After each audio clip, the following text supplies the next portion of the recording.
Thank you very much. Because then at least you don't get 2 bites and then, the other members still haven't asked. So, Honorable Maduna, you are opening the floor.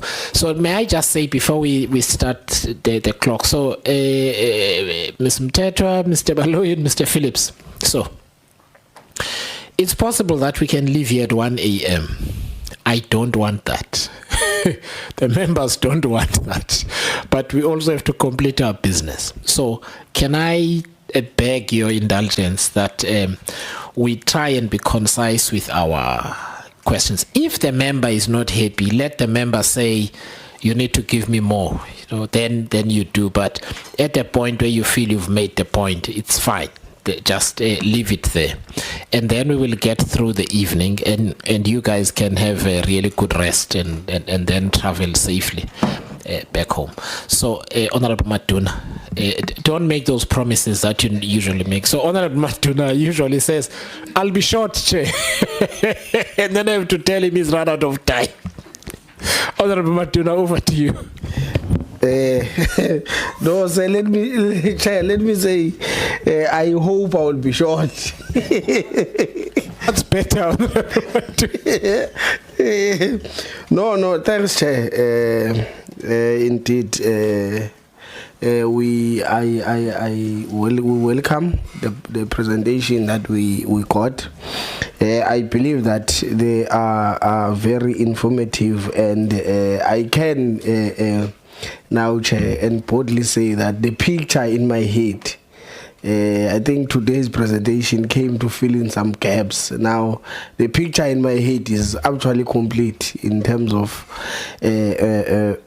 what really is the problem at RAF. Thanks, Chair. I think one, Manyambos, ngifuna ngicheckela kuwe ne. When Sunrise Hospital, ne? Sunshine. You're going to say Sunral.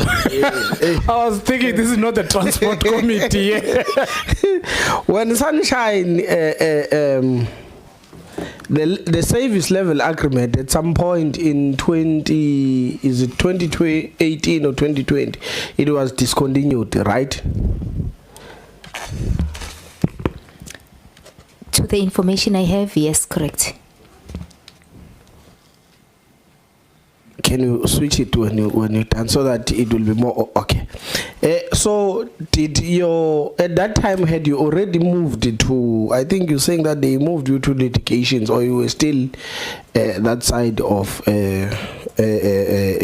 dealing with the origination. Moved to 2021 June. So you still we got an information that you had, I think it also appears in your affidavit that in hospitals you had a staff of RAF that was stationed there, right? I wouldn't really confirm there was staff of RAF based at Sunshine, but we will have access to Sunshine to lodge claims for victims that are already in Sunshine. Oh, okay. Because I think according to them, you had some people that were there. Now, I would have wanted to check that after the service level agreement was discontinued, according to your vision, did you continue to have access to Sunshine? So on the information that I can confirm on, Sunshine is within the jurisdiction of Joburg in terms of the office occupation within the hospital, not in our area. So in our area, we'll only go to lodge claims there for victims that had accidents in my province, for instance. Same as in Mpumalanga and others. We'll just go there to track claimants of victims that are coming from your area and go back to your area and finalize those claims. But the issue of space was an arrangement for Johannesburg office. So you are saying that you were dismissed in relation to issues that had to do with Sunshine, right? That's correct. I'm trying to dot. Is it now at the time when you were in litigations, or at the time when you were in litigations? Okay. No, thanks. I think it paints a picture for me. So the issues date back to 2018, 2019 when there were still originations. It's not necessarily linked to my duties at Joburg. So when you were still at originations, you were dealing with a particular region, ne? That's correct. That excluded Sunshine. No, Honorable. I don't know if maybe I'm following you. So when we were at originations, we will go to hospitals and access hospitals and assist victims that had accidents to lodge claims. So when I moved in Joburg, then Joburg, I was in litigation department, heading litigation department. So issues of Sunshine has nothing to do with the environment I was in later, but actually it's issues that occurred prior to direct claims actually closed. Let me stop the clock and untangle this. So, is it the correct understanding that Sunshine Hospital accepted patients from outside Gauteng? That's correct. Okay, so your interactions with Sunshine would be insofar as the person that is resident for treatment at Sunshine had their accident in your region. That's correct. Okay, so I'm hoping that clears it, Honorable Matun. Thank you. No, perfect, Chair. That's what I was trying to establish, because I'm trying to establish how do you end up being. Okay, no, I think it further clears some mist in my head. Now, given that so you are saying that after the service level agreement was discontinued, they continued having patients that, for instance, that were from the province where you were heading. Can you make clarity on that question? I'm saying after 2018, when the service level agreement between RAF and them was discontinued, did they continue receiving patients that were from your province? Okay. The issue of cooperation agreement, not service level agreement. It's an arrangement for the fund to try and get whichever assistance based on whatever motivation that happened at the time. But this does not drive whether a victim can be admitted or not claim, or it's not an issue. Let me put it in an example. It's not like a tender issue where a person needs to apply and get an approval so they can render services to you as a supplier. No. This is an issue that is governed within the Act Section 17, and all hospitals or medical practitioners can treat the victim regardless whether there's a document or not. So for me, I will say it was business as usual, just like all others. But the issue of the termination of mandate in 2018 or it was never communicated actually to the fund. I only get to know about this MOU in my case when I'm actually charged to say there was an MOU. When at the time there is an email where it was commented, I did send an email to seek clarity. What is this about? Because it actually confused me. I never knew about the MOU. I never knew about the agreement or anything. Suddenly, someone in Joburg is inquiring about office space to occupy in 2019, in 2018. And then in 2019, a stakeholder manager adds us in mainland to say, there is this issue. Please be aware there is a mandate terminated. And then we sent an email to get clarity. What's this about? And I was told it's got nothing to do with mainland. This email is got something to do with Joburg. So basically, this issue of termination of mandate, it was never communicated by the organization. From the time I came in 2014, not a single time there was an issue of MOU with Sunshine communicated, because my opinion or my assumption, it's because the issues of claims and the MOU were two separate issues. Okay. No, thanks. I think it would further. Yeah. I want to check. When you came in 2014, you came in to directly be you were in originations, the manager there. That's correct. I was appointed from external. I was not an employee in RAF. Oh, so I think it says origination, customer care of some sort. Am I correct? That's correct. So I would assume that you nonetheless held a law degree or some sort of a relevant degree, right? Not at all. The environment I was in did not require a legal degree because we were not dealing with legal issues, but you needed training on. Internally in RAF, they've got an MVA training when you start working in RAF. So you'll go through that training to understand the issues of liability of the fund and its mandate and everything. Basically, that's what you need. So they give you more information to equip you to assist the direct claimants. You don't need a law degree to literally assist, but you need an understanding on the mandate as well as the benefits that the client can access and how to deal with these forms. On my side, of course, it was an additional leadership background and experience. That's all I needed. So when they moved you, I think they moved you to acting manager litigations, right? Of which Senior manager. the intention was for you to change that department to a law, I think, what is the word? Kind of a law department, right? What is it? I saw it somewhere.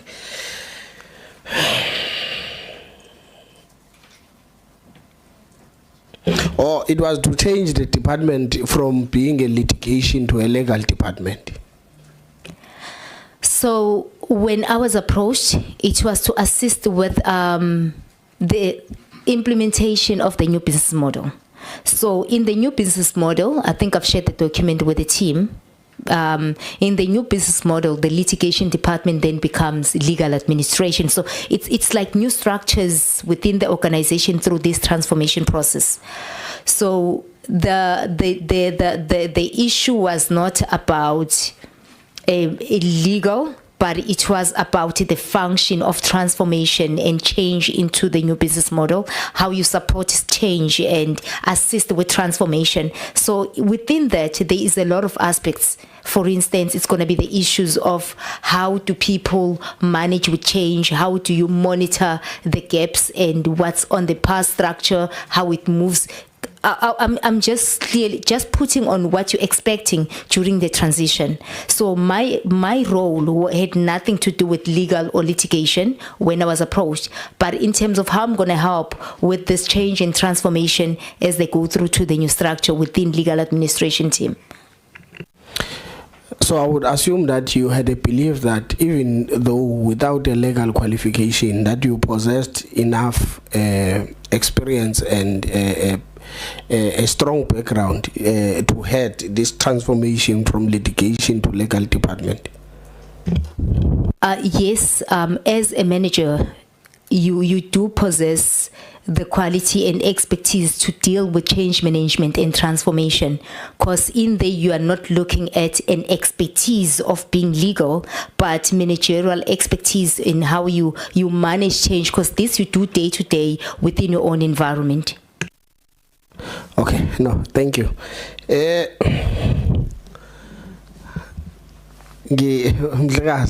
I'm also not good. Just a few questions as well too. One, I want to check when the law firms refused to return files, what steps did you take as a fund? Yeah, Chair. So during that time, what we did was that we called law firms on those matters to settle them. So we did extensive block settlements on those matters.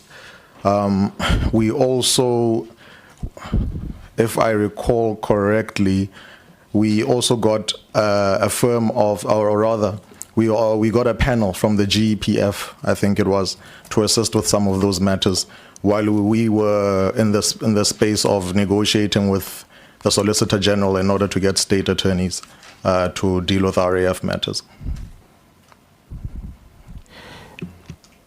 So if I get you correctly, you are saying to us the panel of attorneys that you had before were giving you problems in retaining the files of the cases that they were already dealing with when you terminate, when their contract ended, because I think we must use the right word, when their contract ended.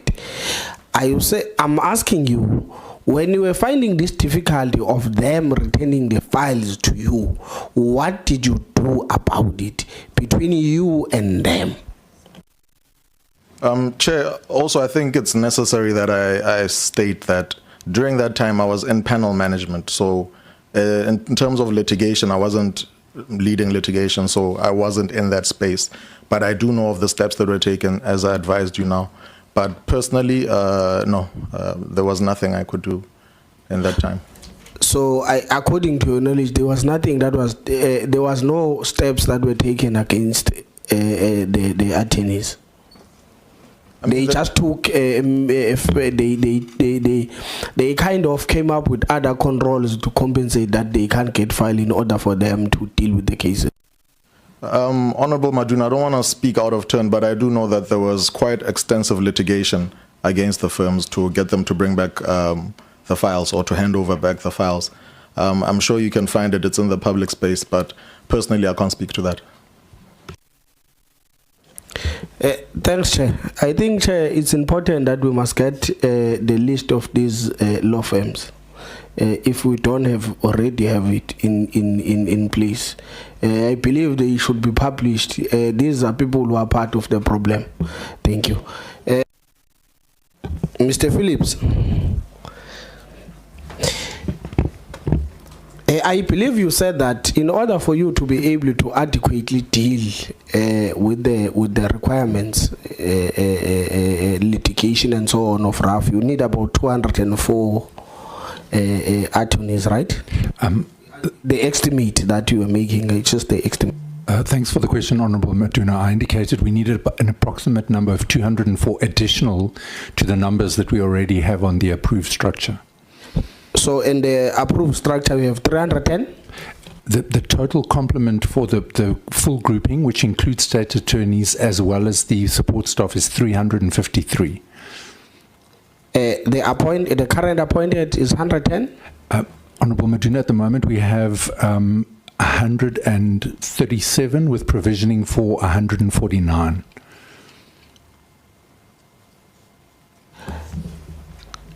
Just straightforward, Mr. Phillips. What's the issue? Why you are not filling all of them? As I indicated, recruitment can be quite a complex process for the state attorney task grades, task grade 15 and task grade 16. And as I indicated in my presentation, it takes between 9 and 12 months for us to, from end to end, from the date of advertisement to the date of the commencement on that level. It's a little bit easier with the legal secretaries and paralegals, and we are running recruitment basically all the time. The whole year through, we are running recruitment. Perhaps shortly, can you just shortly, summarily, can you give us what is this that is complex in these appointments? So the process, because we are advertising internally, Honourable Maduna, in my evidence earlier, I indicated that the compromise was that I would advertise internally in the organisation first, and if we were unable to get suitable candidates, we would then move to external processes. The response to the advertisements that we place across the organisation for all of our positions is phenomenal. And there is a summative test that is written initially in the first component of the interview is a summative test. And then obviously whoever is successful in that test above a certain pass mark, it then goes through to the interview phase. When we are placing for state attorneys, obviously in the interview phase, we also include the head of office in the region where the candidate, successful candidate, is going to be placed. And at the end of that interview series, the successful candidate then has to go for a battery of psychometric tests, which is required in terms of our resourcing policy. So that level of complexity when it comes to placement is obviously for those task 15 and task 16 levels. In terms of the legal secretaries and paralegals, similarly, there is a summative test. With the interview phase, however, the interview phase consists of an interview and then a drafting assignment. So for the legal secretaries, we require the legal secretaries who are successful in the interview phase to draft a document, and the same for the paralegal. They're given a set of facts and then they have to draft. Generally, we had an interview today. There was a request for a special plea from the candidates. So it's a little bit quicker in terms of the turnaround time. So, Honorable Maduna, you are in the referees at a time now, but I'll allow you one more. No, Chair, actually, I mean, it's like I've timed myself because that was actually the second to last question that I have. Yeah.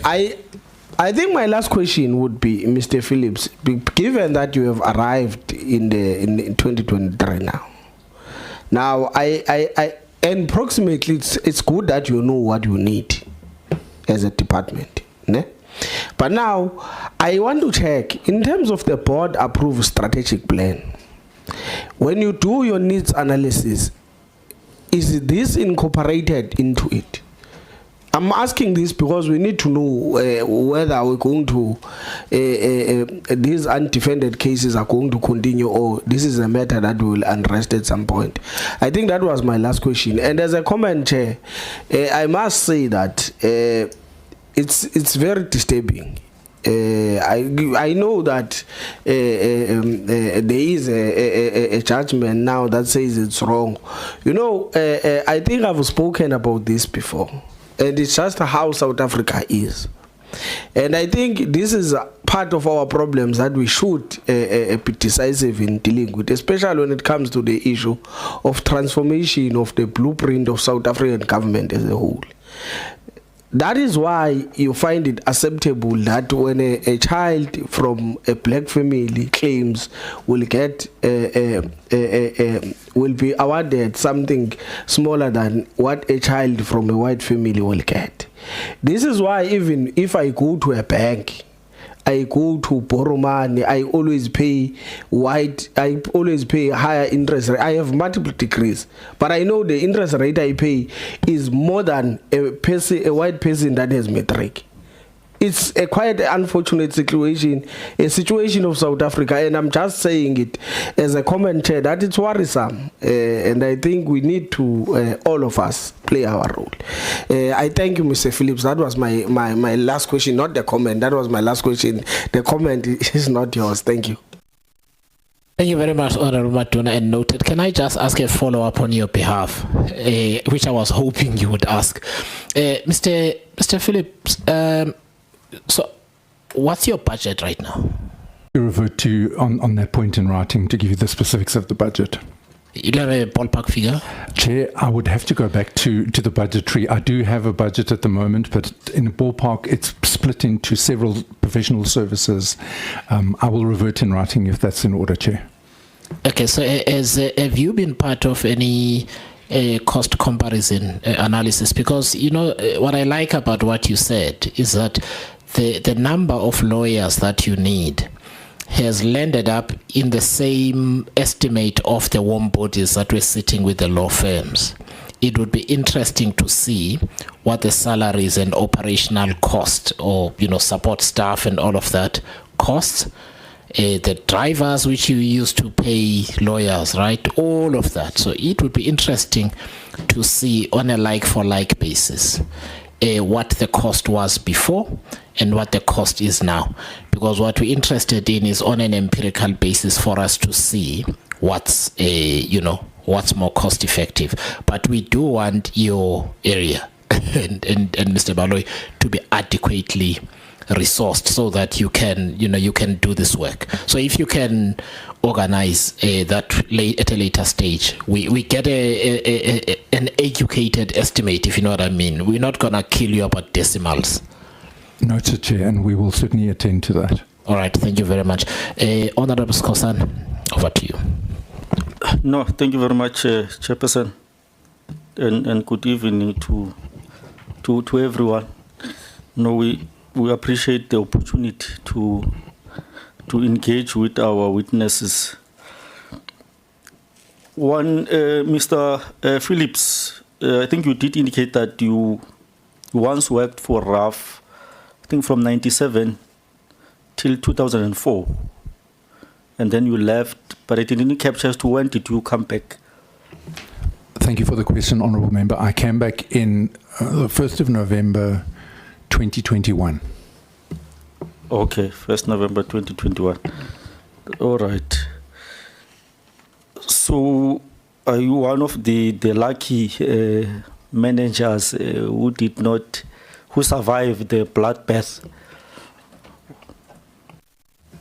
The bloodbath had occurred by the time I arrived in the Johannesburg region. So it had already occurred. Okay. All right. Yeah, so I think I've heard you, I think when you were, explaining challenges regarding the panel of attorneys and the fact that the costs were escalating and all that. The fact that the reason that it was terminated, it was to deal with the escalating cost and all that. So, but with hindsight, when you look back, taking into account challenges that RAF is facing and the escalating cost that are facing RAF currently, would you say it was a good decision to terminate the panel of attorneys? Thank you for that question. If you look at the annual report that details the costs over a period of time, the road accident funds costs in the last annual report were the second lowest that they've been since 2015, if I'm remembering correctly. And that's certainly an indication as to the fact that we are able to make progress in terms of reduction of legal costs when it comes to the presentation of claims to court. I think it was a good decision, and I still strongly believe that with proper capacitation, the state attorney model can do absolute wonders. Okay, so your challenge now is the issue of the internal capacity. That's correct. And what are the plans to remedy that? As I indicated, Honourable Member, I'm constantly engaged in. We've actually just had advertisements going out for 14 High Court State Attorneys that went out on Friday, as well as numerous paralegal and legal secretary positions. So we are advertising en masse, and we have recruitment constantly every week. We're in interviews, we are in summative tests, and we are ensuring that that capacity is moving quickly in terms of fully capacitating the structure. Okay. No, thank you very much. Coming to you, Mr. Baloyi, I think you did indicate that you were not only managing the panel of attorneys, but you were also managing panel of medical experts. And there's Mrs. Cecilia Mini, who gave evidence to this committee that even during the era when there was still a panel of medical experts, but RAF would sometimes utilize the service of medical experts who were not on that particular panel. Why was that the case? Thank you, Honourable Skosana. So you would find that, I think, when it comes to certain specialities, there are few and far between. For example, I think radiologists and neurosurgeons, I think I know there are around 300 neurosurgeons in South Africa. So in terms of just making sure you have the capacity that you require to deal with specific matters, you would find that the former panel who would engage these experts, and then we would ultimately pay them. But I mean, I need to qualify that by saying that there needs to be pre-authorization first before this can happen. So you are finding that the panel members would sometimes appoint these experts without the proper authorization, which obviously led to some issues around payments because they were not meant to be doing that work. There was no authorization in terms of what's in the SLA. Okay.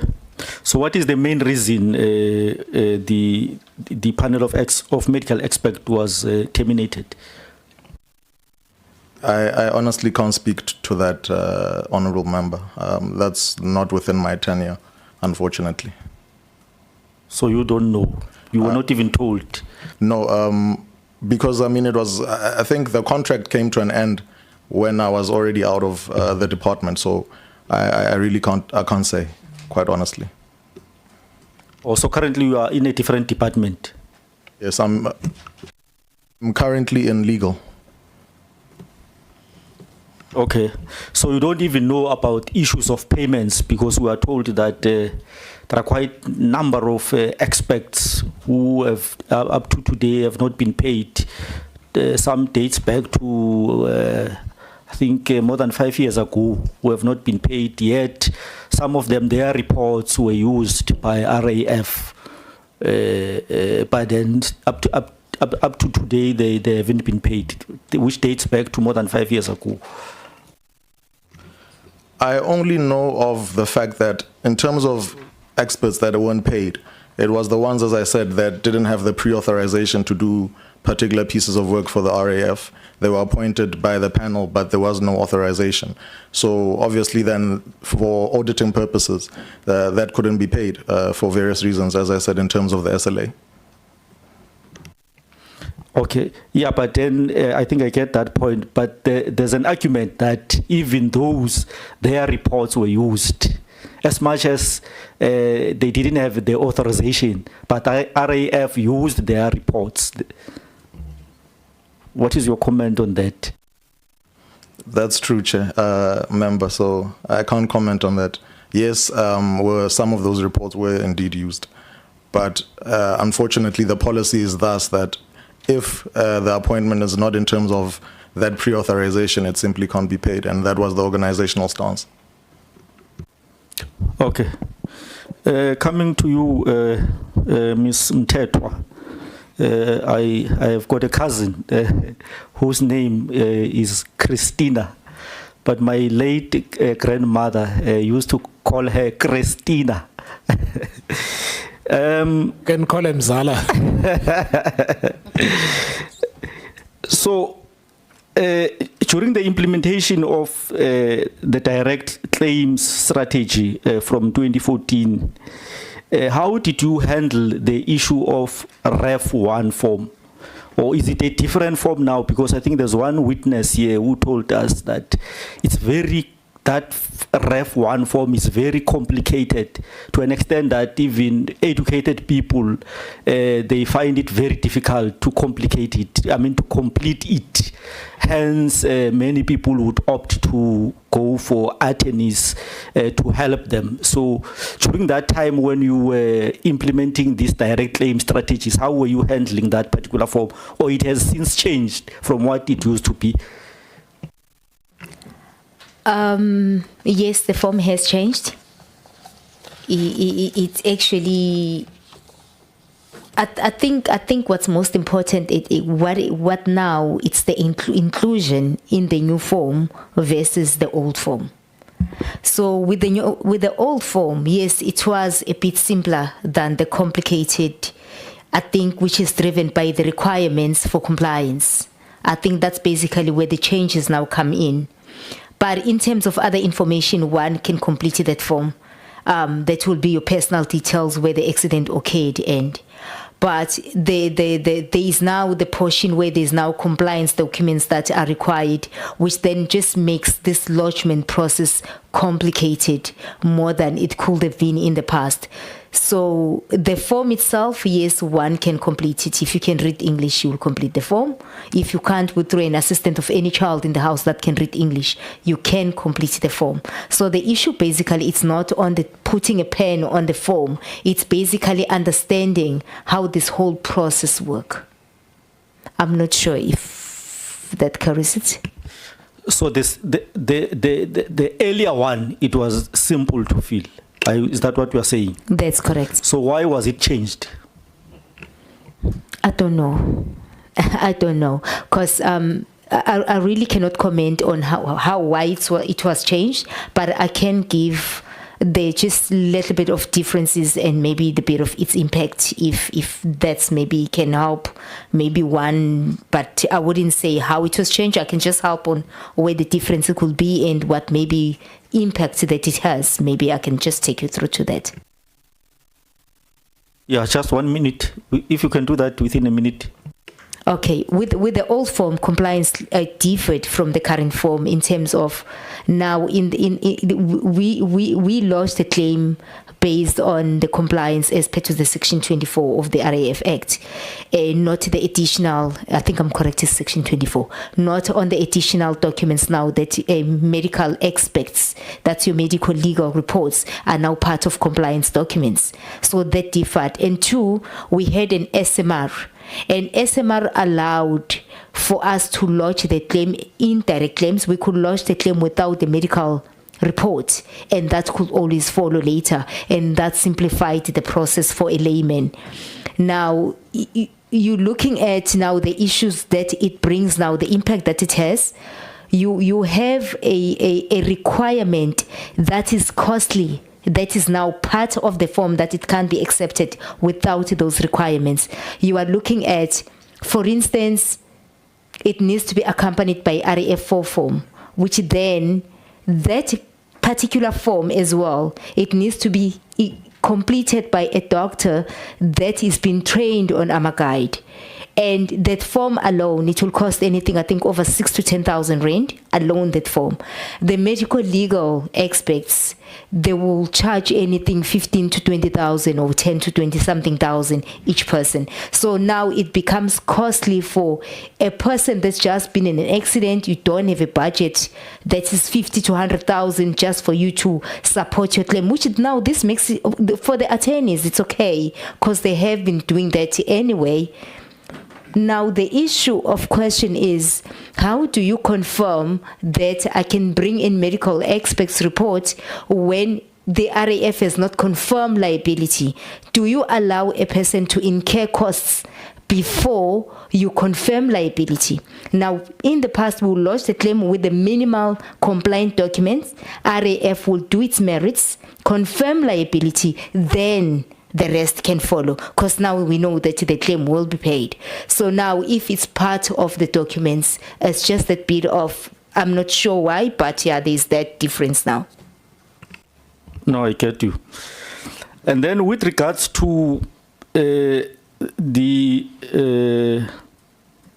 what do you call them?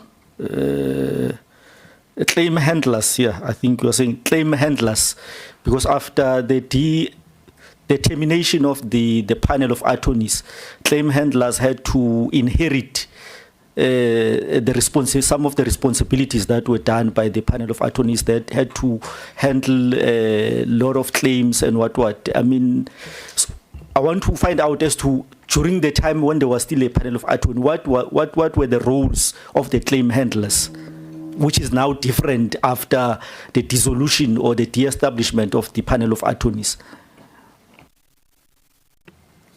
I wouldn't want to respond based on speculation or assumption, because I was not in the department, even though I was part of the forums where we're discussing performance efficiencies. But in terms of the actual co-production, the output of what they were doing or the inputs, I would like to be pardoned not to directly respond on what actually they were doing at the time, because I was not part of the team. Okay, no, that's fair enough. And then the operation, Project Shanyela, because I think some of these, the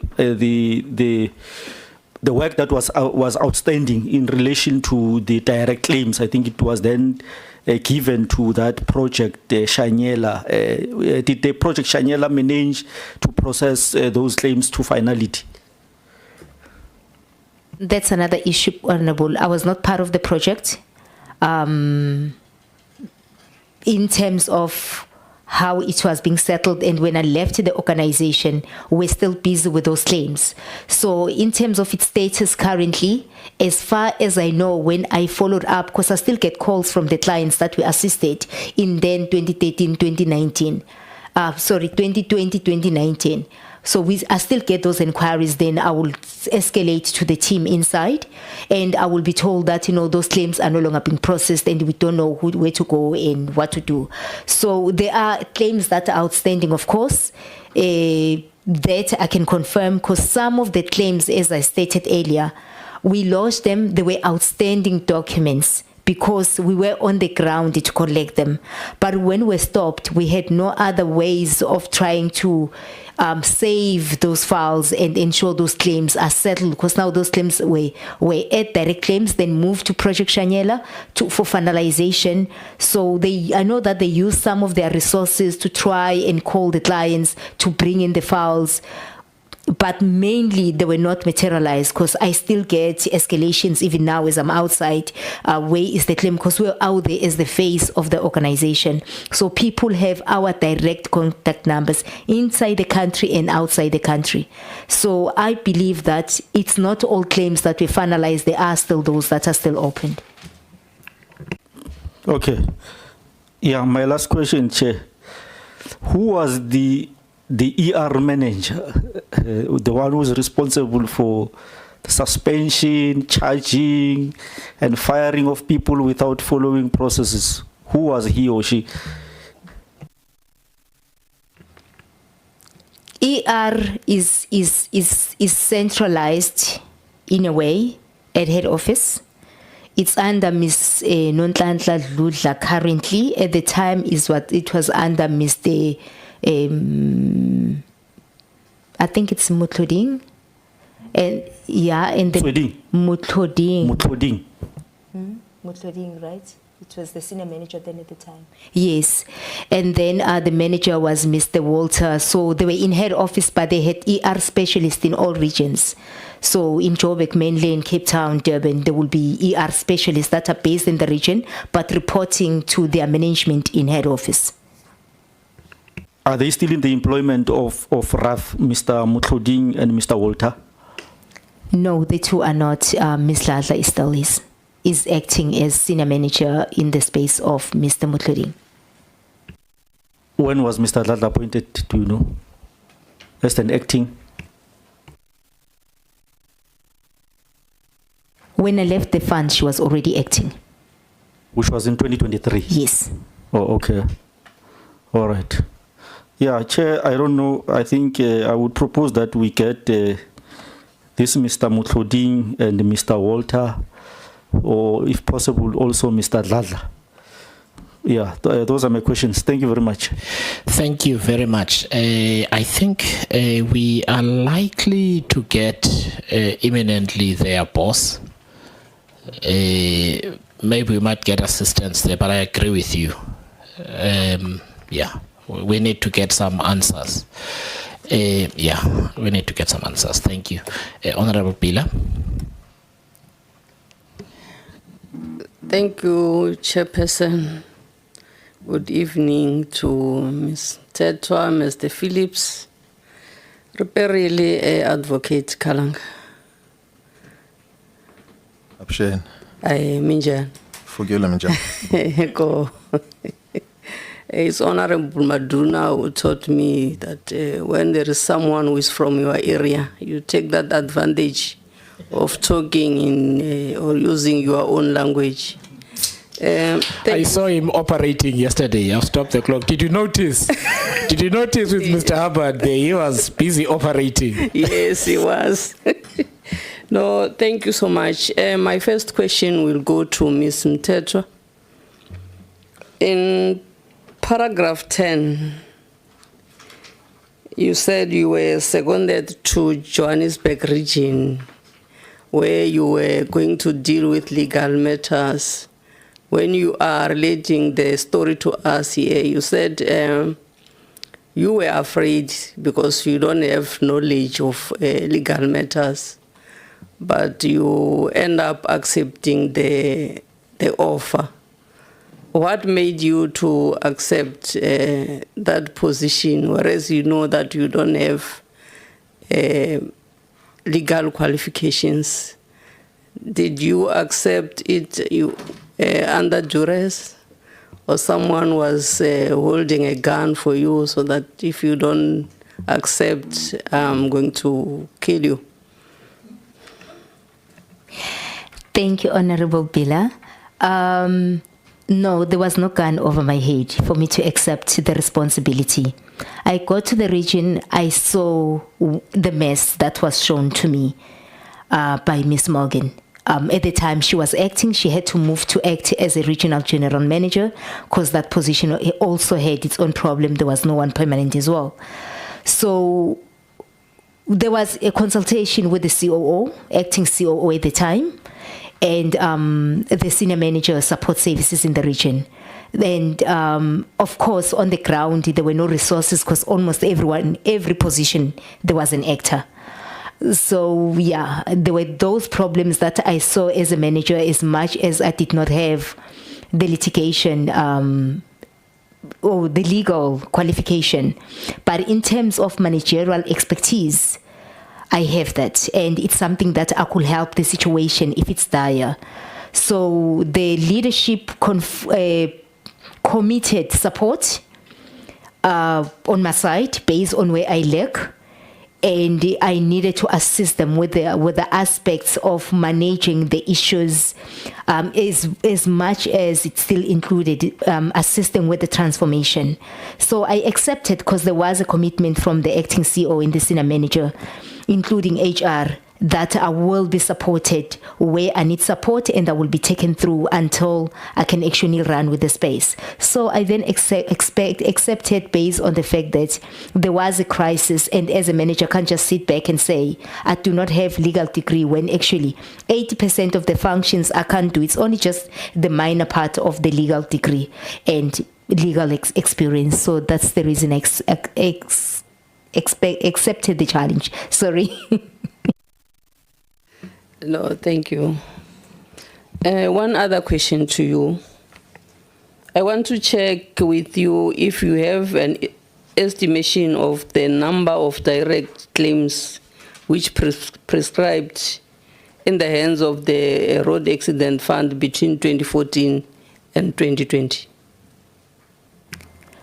No, ma'am. I wouldn't have the number of direct claims prescribed. I think, as I mentioned earlier, I was responsible for the lodgement of claims, not the finalization of claims. So I think the person that will have those answers will be the manager in direct claims that was actually responsible for that. He was actually here, Chair. I think it's Mr. Chaka, Debuho Chaka, on the first day. That was the manager responsible for direct claims, which will have actually the accurate states. Thank you. That's a gentleman who was using a complicated term for a leg. You remember, Honorable Pila? Yeah, that one. I remember, Chair. Let's go to the matter that you raised in paragraph 41 to 42.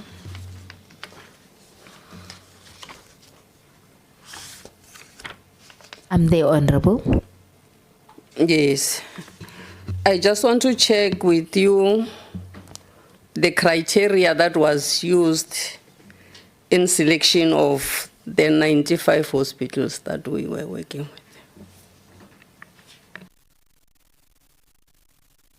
All right. 95 hospitals. I wouldn't comment on what criteria was used because I was not at the fund at the time.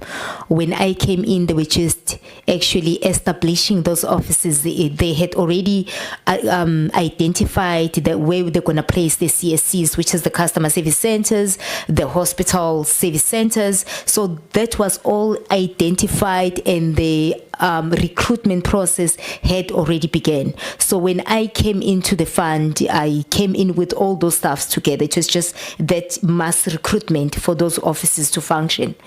But what I can comment on will be these offices, the hospital service centers, these 95 that when I came, they were also open in 2014, between 2013 and 2014, but we all started operating then. They were in the areas that are in the outskirts, very far away from the regional offices or major cities where they can access the RAF services. So they really served people that are in the most rural areas and very far to access services that were existing prior to opening of these offices, which were hospitals that are in all areas that you can think of, as well as our customer service centers that were far away from the main regional offices that existed prior to opening of direct claims. You were in Limpopo, but Malamulele was not part of those 95 hospitals, and it is also in the very rural area there. On a lighter note. No, ma'am. We had an office, an hospital's office in the Malamulele Hospital. What's the name of that hospital? Just behind the mall. There is your main hospital. We had an office there. We had a consultant there by the name of Dick Maluleke, which was the consultant that was based there. Honorable Pillai is your relative. I think so. So I can't go on asking that question because it's the Maluleke who is employed there. So can I check also with you, in your opinion, were the hospital-based offices efficient and enabling claims to be initiated quickly before the victim left the hospital? Definitely. Based on the figures that also shows that in 2014, 2015, when we started that first year, we had already lost 22,000 claims. Those are the people that we accessed immediately after the accident has occurred. It's not like people that had maybe the ones that had accident like years ago, maybe before the claim prescribed, it can just be 5% of that portion. But we definitely, it shows by the time we closed 2019, we were already at over 40,000 on direct claims that were lodging within these HSCs. So definitely there was an impact. It was growing. I wouldn't stay away for the fact that there could have been gaps that could have been closed. But in terms of our effectiveness on the ground, definitely we'll go to accident scene, we'll go to the bedside. It didn't matter whether it's Sunday or midnight on a Wednesday and the following day you are going to hospital. If there is a crisis on the road, we ensure that there is information readily available. So definitely they were effective and efficient. Thank you so much. I was having a question on Project Shanyela. So you said you were not part of that project. So let me skip that question because I wanted to know when it was introduced and the objective beyond. Let's check paragraph where I saw the mass funeral thing here. It's paragraph number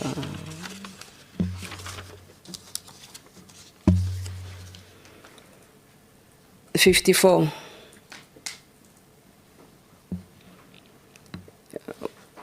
Where it is indicated that in the case of mass accident, RAF personnel ensured full support. It only takes 3 working days for the payment to be finalized to the affected families. So how are you taking long for the other claimant to be paid, whereas it is doable that it can be done within 3 working days? Thank you, Honorable. The funeral claim, it's much quicker to settle. You only need the confirmation of death certificate which the family can receive within 2 days as soon as they report it from Home Affairs. you need an ID copies of whoever that is going to be claiming and the deceased and the form. That's all you need. Then the claim and the invoice from the parlor, a pro forma invoice from the parlor. That's all you need to claim for a funeral claim. With the other claims, you need a person to at least reach MMI. That's the confirmation that the serious injury is it's permanent, and that takes at least 12 months. However, based on what my colleague mentioned, Mr. Brett Phillip, in the past, as he said, they could settle this claim before even they receive summons. That's within 120 days. So it goes down to the very same issues of, with the other claims, the issues of capacity that he mentioned. So certain things, the fund eventually focuses on the agency more than actually what can be contributing positively towards the performance of the fund and its mandate. So those are other issues that just became bottlenecks. But other than that, it is possible, provided that there is the right capacity in the right places. Yes, on claims that can be confirmed, like for instance, you don't need MMI to a para or a quad or an amputee. You know, those claims, you already know this person does not have a leg, so why should you still wait? But looking at capacity, then it might become impossible. Still safe, Honorable Pilar, you are always safe. because I still have 7 minutes, 7.5 of yesterday. Please carry on, Honorable Pilar. You're the one member, you can be indulged. Kalanga, there was this issue of double payment in the ref. I don't know whether you were there when it happened or when it was happening. Can you tell us about the issue of double payment? No, I can't speak to that, Honorable Peter, unfortunately.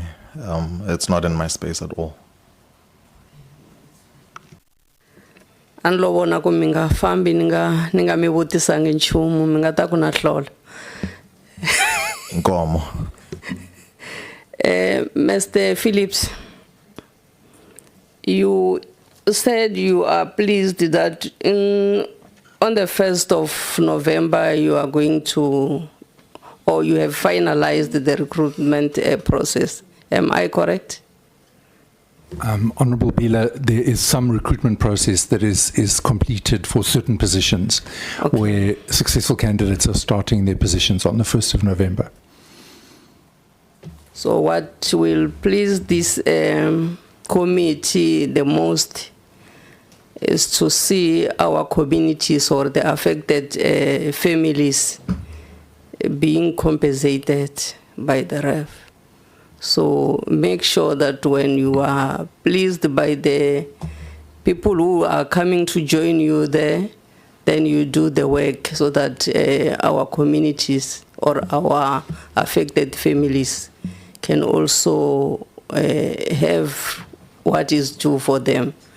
Go and work so that RAF must come from the first page of the newspaper, because you are always on the front page. And even in the radio, when they say the headlines, it's only maybe at 7 o'clock and 8 o'clock when they will say this is the headline. But at 9 o'clock they change the subject. The other headlines comes there. So it can't be rough for the rest of our lives. Let's go and change. Let's work and reduce the backlog that the RAF is saving. You have our support as a scope. Thank you so much. Noted, Honourable Bila, and thank you very much. Thank you very much, Honorable Bila. I still believe you time yourself because you always bang on time. Thank you. Honorable Beasley. Thank you, Chair. Just to confirm, we got 15 minutes, is that right? Yes, it's 15 for 20, by the way. I always indulge all of you because if I say 20, then it's 25. Starting off with Mrs. Mthethwa with the direct claims, I understand the logic behind the direct claims, and it makes perfect sense in a country where we're wrecked by poverty, inequality, access to resources. So direct claims definitely seems the way to go for various reasons. And you can just confirm if my thinking's right. First of all, from a financial perspective, because there's less lawyers involved, so there's more money to go to the claimants.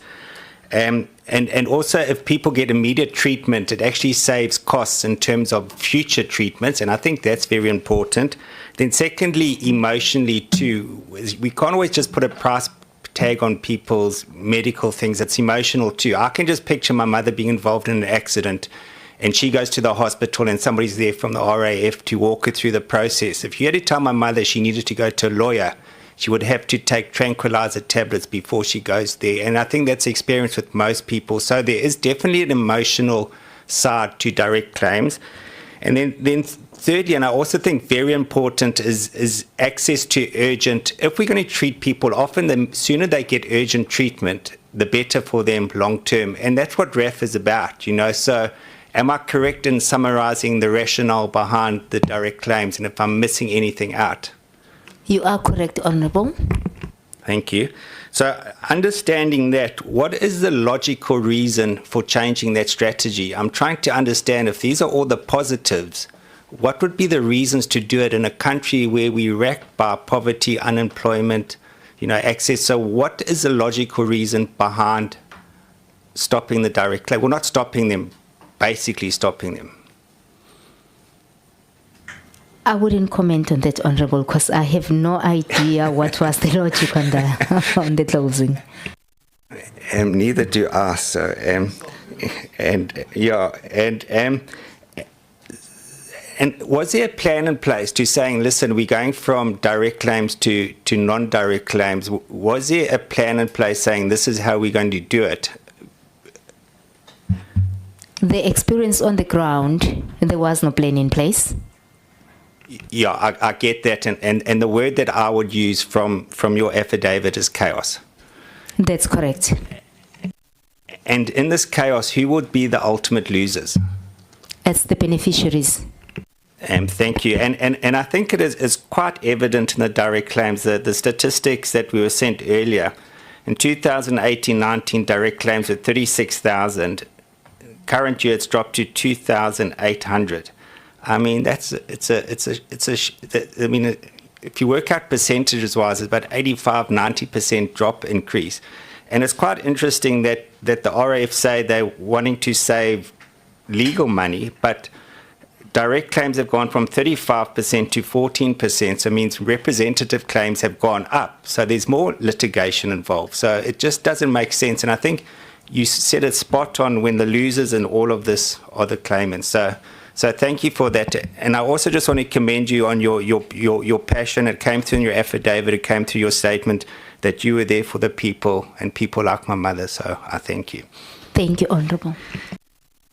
And Mr. Phillips and Mr. Beloy, I also appreciate your passion, but I'm probably going to be less gentle as I was.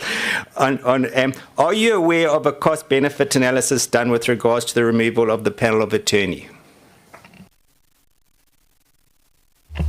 Honourable Beesley, no, I'm not. As I said, I came into the model 3 years after it had been implemented. Mr. Beloy, you were there? Chair, as I said, I was working in panel management, but I'm not aware of such. I'm sure it happened, though, at a higher level than where I was. Yeah, we've yet to see that. And then in terms of, obviously, was there a plan in place to say we're going from this to that? Was there a plan in place to help people along the way to say this is what we do? Was there a plan in place? Once again, I'm unable to speak from personal knowledge because by the time I arrived into the model, both from a perspective of the Johannesburg regional office where I was litigation manager, and then subsequently later, the state attorneys were already there. Okay, I appreciate that, but Mr. Beloy, Mr. Mthethwa, was there a plan in place? No. Chair, I think there was a plan in place. As Mr. Phillips said, the plan was the state attorneys. I know we had been engaging the judiciary quite extensively, as well as plaintiff attorneys, informing them of the change that was happening in relation to the panel and the shift towards an operational model that had litigation in-house. Okay. I just want to read to you the SIU's findings. It says, sorry, I'm not too... There was no plan adopted to replace a panel of attorneys. So the SIU's finding that there was no plan. So there was no plan unless we're questioning the SIU's findings. And then just Mr. Baloy and Mr. Phillips, what is the mandate of the RAF? Chair, the mandate of the RAF is the compensation and rehabilitation of road accident victims, essentially. So what would be the number one key performance indicator? Settlements of matters, payments of claimants, and assistance with rehabilitation, I'm assuming. Yeah, I mean, I think we would all safely say that. So it's not actually the line item legal fees. And the reason why I say that is, you know, I ran a factory for many years and electricity was a high cost. But if we'd reduced electricity by 30%, which you've done in the legal fees, as directors, if we were high-fiving each other for the reduction in electricity fees, but our output dropped, that would be stupid. So I'm saying, wrong word, it wouldn't make any sense because we're trying to reduce electricity, but we're shooting ourselves in the foot. And I'm saying that's what on the numbers it actually appears to me that you guys have done, is that you've focused purely on reducing the line item of legal fees, but your output, your number one key KPI has gone backwards. Chair, I'd say that would be correct, but I mean, any of the example that you've used of the factory, if your turnover is R1 million and your electricity bill is sitting at 900,000 rand, how long can you sustain that for? Yeah, with all due respect, your legal fees weren't at 90%. They were at 10 billion. I mean, and you're on a 50 billion organization, and you're in a litigating environment, so it's an important cost factor. But you can't reduce it and reduce your output because you go out of business. And I just want to give this is to me that it's a classic number. Your legal costs went from 10 billion to 7 billion in 4 years. But your claim output dropped from 258,000 to 63,000. So if you divide your legal costs by the number of claims, it's actually gone up by 3 times. So your legal cost per claim has gone up from 39,000 to 111,000. So that actually says that the thing has actually not worked because your key performance indicator, your number claim, has gone from 258,000 to 63,000. Chair, I think I'll allow Mr. Phillips to come in on that because in terms of the numbers, I think they're in his presentation, and I think he can speak to what that looks like in terms of the numbers that we have.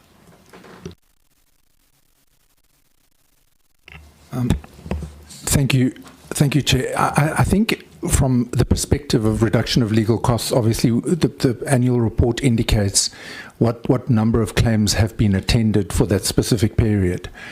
And we are also looking at an increased amount of litigation around the board notice 271 issues. But your point is noted in terms of the reduction of legal costs over an extended period of time. And with the amount of claims going from 258,000 processed in 2020 to 63,000 in 2024, who were the losers?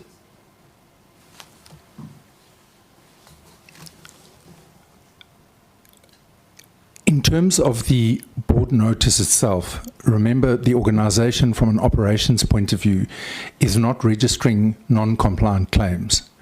So if there is an entitlement to a claim and the claim is settled, obviously the beneficiaries are the winners in that process.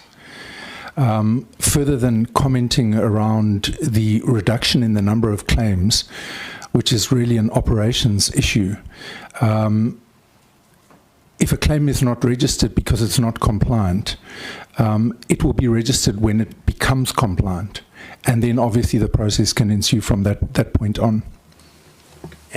Are you not concerned that there are many claims that you deem not compliant, but the court actually deems compliant because they've ruled that the board notice is illegal? So there's massive claims building up outside of the system that you guys haven't registered. Honourable Member, I wouldn't want to comment on that. That's really an operational issue. My space is obviously to do with the state attorneys. I think that would certainly be a question that colleagues from operations would be able to address. No, I appreciate that. And then you mentioned the state attorneys. You've got a huge vacancy. I think you said there's a 353 posts and you filled 108. I mean, why is it taking so long? And I think you've answered the question. I mean, if there was a sense of urgency about this, then there might be a bit of more empathy from us. But there's no urgency about it, because if the number one priority was paying out claims, that should be number one priority. It can't take, and I think Mr. Beloy said, oh, it's an infancy. It's been going on. The panel of attorneys has been gone 4 or 5 years. I mean, these posts should be vacant. And if they're not vacant, there's a big reason why they're not vacant, why they are vacant. When I commenced in this position in October 2023, there were 108 filled positions. We now have 149. Obviously, the 137 currently, and there's provisioning to the 149. So I would like to think that we have done what was fairly possible in the recruitment space in the last 24 months. But we are certainly, as I indicated earlier, we are recruiting on a daily basis virtually. With all due respect, Mr. Phillips, I can't agree with you, because if there was an urgency about this, you can't go from our full 20, 30 positions in 2 years. You know, if your number one priority is getting claims done and sorted, there's just a lack of urgency. You're painting a picture that's not really the reality. There's just a lack of urgency about it. Yeah, Chair, that's just the one interesting thing is Mr. Beloy earlier said that, you know, we spoke about the average claim going up from 114 to 268,000. Mr. Beloy used inflation as the reason, and then you said it wasn't inflation, it was because more professionals have been involved in the accidents and now more children involved in the accidents. But what's quite interesting is we did an estimate, well, I put an estimate on the table, and it was supported by the previous actuaries from the Road Accident Fund, and it was based on the claim value of 138,000. Now you're saying it should be higher because of reasons. That actually takes that 500 billion unrecorded liability up to 1 trillion. So it is actually quite scary. So if what you're saying is actually correct, the actuaries are going to have to redo their calculations, because the claims are going to go, the unrecorded liabilities is going to go from 500 to 1 billion to 1 trillion. Chair, I'll end on that. Thank you. Thank you very much. Can I get some clarification, Mr. Phillips, because there is something in your language that confuses me around the vacancies. So, are you in charge of your staffing budget? Chair, to the extent that we have a budget which is provisioned for the department, yes. Getting there. So, how many positions does it allow you in this financial year? Chair, if I was able to, I would be able to capacitate the structure if I could. No. Don't try and think where I'm going. I'm asking a different question. How many roles are funded in this financial year for you in your structure? Chair, I would have to revert on that. It would be something I would need to investigate. But in terms, all of the roles are budgeted for in terms of the structure. So when we recruit on the system, they are indicated as already approved in terms of the budget. So when you say provisioned, what do you mean? So, Chair, I've indicated on my presentation, provisioned means there has been a recruitment process. The person, the successful candidate, is due to be starting obviously shortly. Alternatively, there has been a recruitment which is completed, and we are waiting psychometric results back. So, Mr. Phillips, where I have difficulty, so I think like many members here, I've managed people for a long time. I knew what my staffing budget was. I really did. I expect you to know it. Your salary bill, I mean, you know a couple of things. You know which positions you can fill in this year because in the budget there's financial provision for it. This question is important because the members are developing an impression that there is budget available for 300 and some odd roles and you are moving too slowly. You see what happens. Do you understand? So the reason I'm asking you how much in the budget for this financial year is accessible to you, because you can't hire beyond what is budgeted. So I expect you to know what the limits are in terms of how many people you can hire, how many advertisements you're going to put out. I am stunned that you don't know. And I'm talking to Mr. Phillips now. I'm talking about his role. He's the head of his portfolio, right? You're responsible for state attorneys. If you miraculously could, if we were to create AI tools or whatever, and you could hire these people in this financial year, how many would you be able to hire?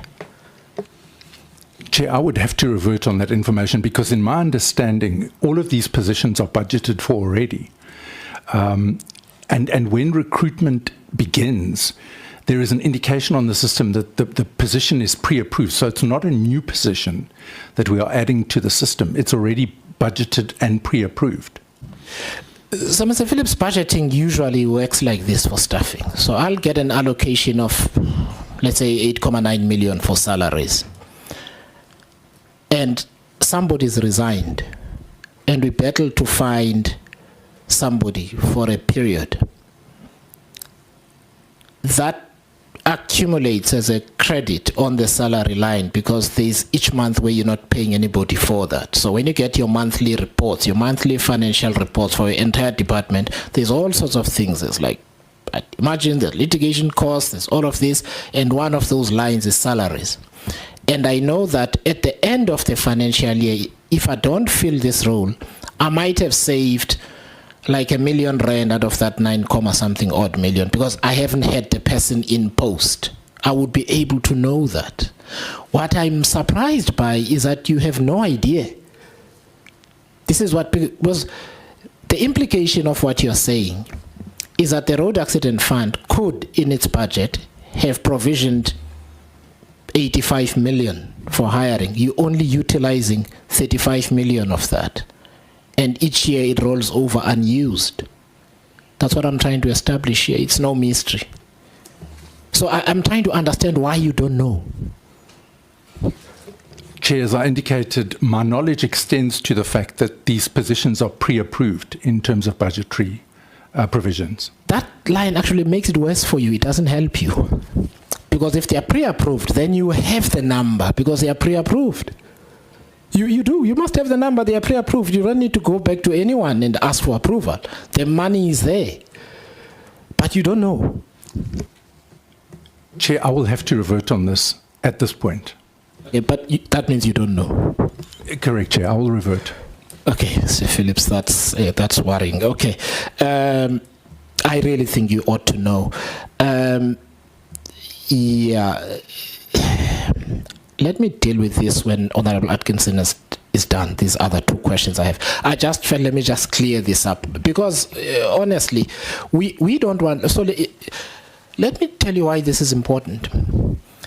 If we ask that you be given more money, if I'm the chief, if I'm Bernice or Berenice, if I'm Bernice, I'm going to say I'm not going to give them more money. They never spend the one that we've allocated them, because they're not hiring fast enough. As an example, you see what could happen, right? So we make a recommendation that you get more money, but you're simply physically not able to hire the people. That's the problem. So when I'm asking you how much is allocated, I'm trying to establish if there is a budget constraint of sorts, and it appears from what you're saying there isn't one. You're just struggling to find the people. That's fine. Mr. Malawi, I just want to get here on this thing about there being a plan. So you said earlier, and I'm going to come to you, Honorable Atkinson, now. You said earlier that in our previous exchange and with the other members that you're still filling out the roles, right? You know, the whole state attorney thing is a new model, and the capacity is not yet all there, right? don't you believe that somebody who's trying to do this properly establishes a rate of de-escalation on the attorney's side and a rate of escalation on the state attorney's side, such that nothing falls between the cracks, right? So in other words, you start with 500-600 warm bodies on the attorney's side. Over a 5-year period, you reduce that to 0, but you also give yourself 5 years to scale up on the other side to 600. That would be sensible, wouldn't it? Chair, I suppose that would be sensible.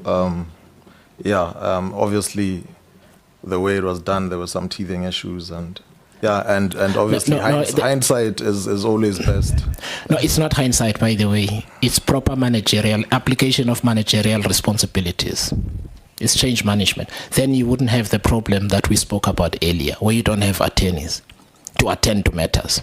This is not rocket science. We've all done it. At least some of us have, right? When the SIU says there was no plan, that's what they mean. They don't mean don't do it. They mean don't create gaps in the system such that you end up with no attorneys. You shouldn't be still trying. This decision was taken when in 2020, right? It's going to be 2026 now. Mr. Phillips is still sitting at how much occupancy? You see where we're going. The application of that decision was poor. Exceptionally so. Because you can't leave your own process starved of resources because you want to just cut the umbilical cord suddenly. This is not about fighting for anyone.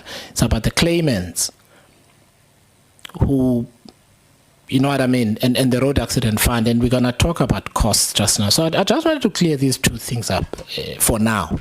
When I do my own bit, we're going to work through some issues together so that we can work through some of the things that were said today so that we're just able to understand the conclusions that we reach. Honorable Atkinson. Thanks very much, Chair. Just a question for Mr. Phillips. You did your kind of back of the cigarette box sums a little bit earlier where you said about, I think it was probably about 200 advocates or slightly more. It was about 230 advocates, I think, that you'd required to be able to operate properly. Now, we do know that you are not dealing with what you term non-board compliant. So you're not dealing with stuff that is not compliant with the board notice as it is. But apparently stuff has gone to court and there have been default judgments on what you would term non-board compliant. So things that actually comply with the RAF Act, and that there have been default judgments. So the question I'm going to ask you is, if the minister finally says to RAF, you've got to follow the accounting policy that is mandated, and the RAF 1 notice as it is illegal, which it is, and you need to revert back to the system as stipulated in the Act, how many more attorneys do you think you would need? And I know this is probably just something off the top of your head, but I mean, I think it could well cause a huge problem. And I was just wondering what your view is of the extent of that problem, basically. Yeah. Thank you for the question, Honourable Atkinson. I did factor that in the presentation that I did. The summonses were divided into registered matters, pre-assessment matters, and the colloquially referred to as NR matters. So I factored in the full range of summonses across all of the sources when I looked at the figure of possibly 204 additional state attorneys on the structure. Okay, thank you. And if you forgive me now, because I'm going to be asking someone else's questions, the Honourable Isak, so I'm just going to have to read some of the stuff to you.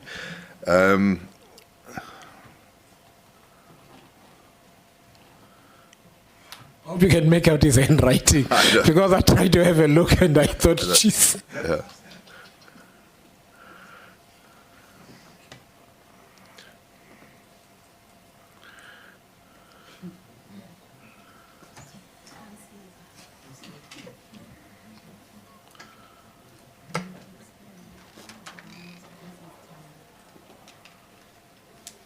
Sorry, just give me a moment. My colleague's got doctor's writing.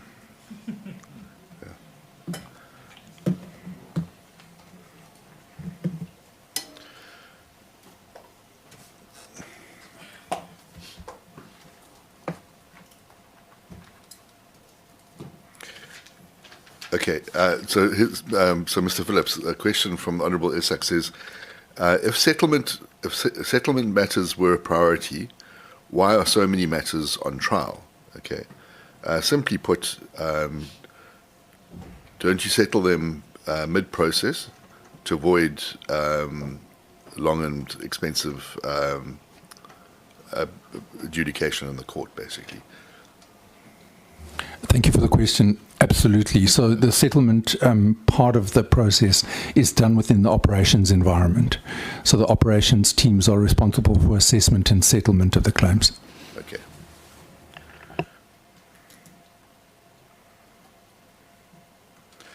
He says, what is your motivation for using paralegals? He said, surely you actually need to have experienced practitioners. Thank you for the question. I indicated that the structure provided for support staff in the form of drivers, messengers, legal secretaries, and paralegals.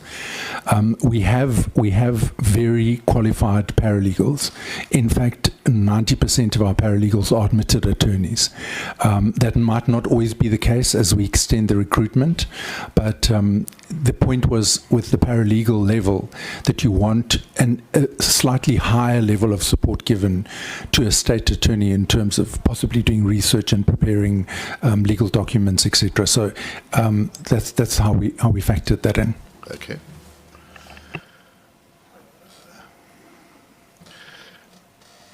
Sounds very much like Mr. Isak. He says, with due respect. Yes. Yeah, his favorite line. I do not comprehend this state attorney. Sorry.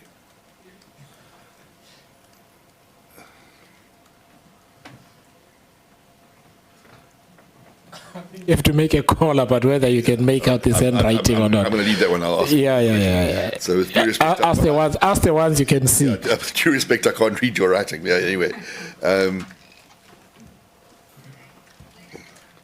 Did you listen to Mr. Charakupa's presentation last week when he was here before the panel? I didn't. Right. I'm afraid I didn't. All right. So what he's saying is, how do you litigate on matters without link numbers?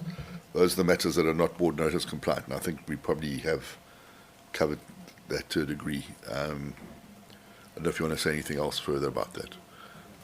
Nothing further. Are they taken into account at all in any way? Things that are not board notice compliant.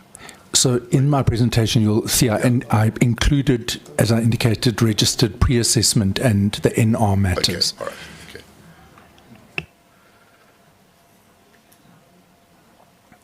Oh yes, and this comes to the prescribed claims. These the direct claims and the matters that prescribing says, should the Road Accident Fund not hand these matters over to the LPC to assist these victims? You see, you are aware that they are that they can only be revived by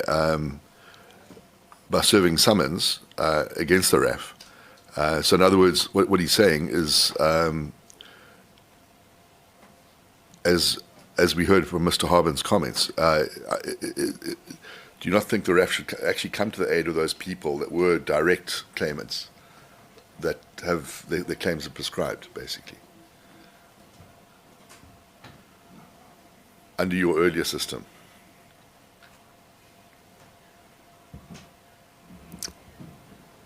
That's on the prescribed claims in the hands of the RAF?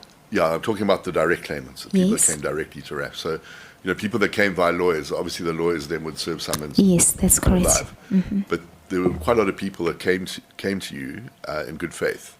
And at some point, if the RAF hadn't kind of kept them alive, they would prescribe, and the people involved might not know about it. So effectively what he's saying is, don't you think that there should be some assistance to those people who have had the claims prescribed through no fault of their own because they didn't realize, they didn't have the legal knowledge to know that summons had to be served on RAF for their claims to stay alive. What he's saying is, shouldn't there be some move by the Road Accident Fund to actually help those people?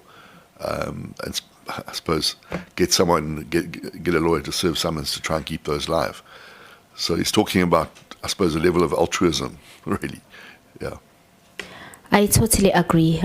We robustly went out there to get these claims and made commitment. So if we know the rules out there about the client and the supplier or the customer-client relationship, you make a commitment, you need to deliver. If you get to the shop, you find that there's a tag of 5 rand, you can come out with that 5 rand, even if that product was 1,000 rand. It's a commitment issue to a client. So I believe that the organization needs to have, I don't know how, because now there is laws in place as well that are against a prescribed claim, which is guided by the Act. So I wouldn't know what's the plan.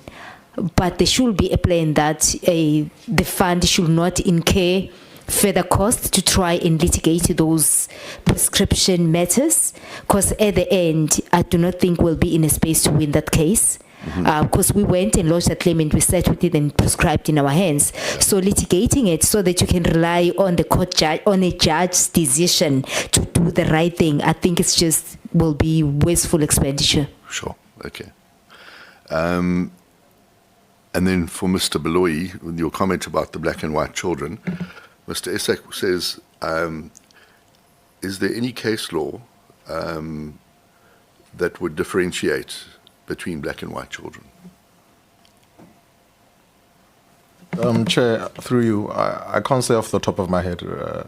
I'd honestly need to check, but I'm certain that there would be. But that's just me anecdotally, I think, saying what I think, but we'd need to check on that. But I'm sure it does exist because, I mean, it did go to court at some point to say whether or not that was constitutional. Thank you. And Mr. Bloyi, why did you advise people to apply for positions they occupy when you did not have the authority to do so? I'm not entirely certain if that question is for me, Chair, because I don't work in HR or human capital, and I don't make those policy decisions. I mean, this thing affected all of us, so I'm also sitting here as one of the affected people. Sure.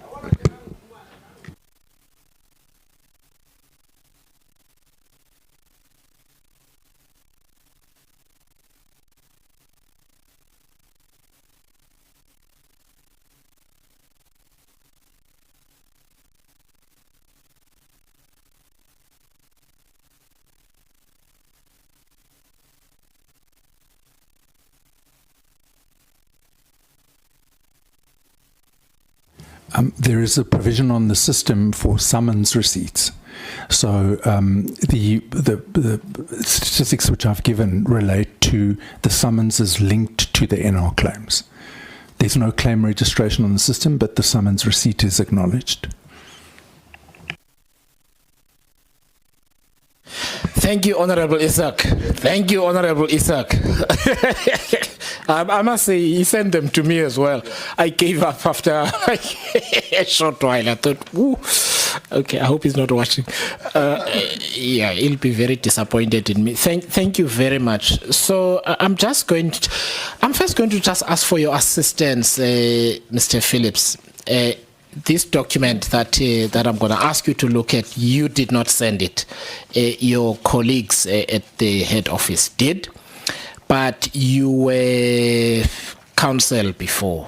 You would understand this thing. So please consider this to be orientation. Do not laugh. I am going to ask you a couple of dumb questions about how costs work. So you see there is this little table here. It's about 60-70% in this table with plaintiff legal costs, sheriff and writ costs, interest costs, rough legal costs total. Can you see that? You're just going to explain concepts for us, nothing more. I just want to make sure that. So on this new thing that has got Judge Sutherland's thing at the front. So I was actually hoping each document would be bound separately so you could just pick it up. So there is you know, there's the judgments, and then there is the legal service court monitoring response document, go past it, and then immediately thereafter there is a table that says at the top, value of legal costs paid by category, product, and period. Can you see that? Yes, okay, thank you. If you can just assist us, I'm just trying to understand what these things mean. So, plaintiff legal costs. So I'm assuming that the matter went to court because it says advocate claimant, right? So the matter went to court, and 2015 to 2016, 2015-16 to 2019-20, the number was 3.4 billion. And 2020-21, the number is 2.6 billion. Can you just explain that? So, is that so? Does the RAF, as a matter of course, also pay for the claimant's advocate and attorney? Or in which instances does that happen? And this is really not a trick question. I'm asking in all seriousness. Chair, thank you for the question. I'm going to obviously indicate that there isn't a breakdown here as to whether it's trial process or TRC process.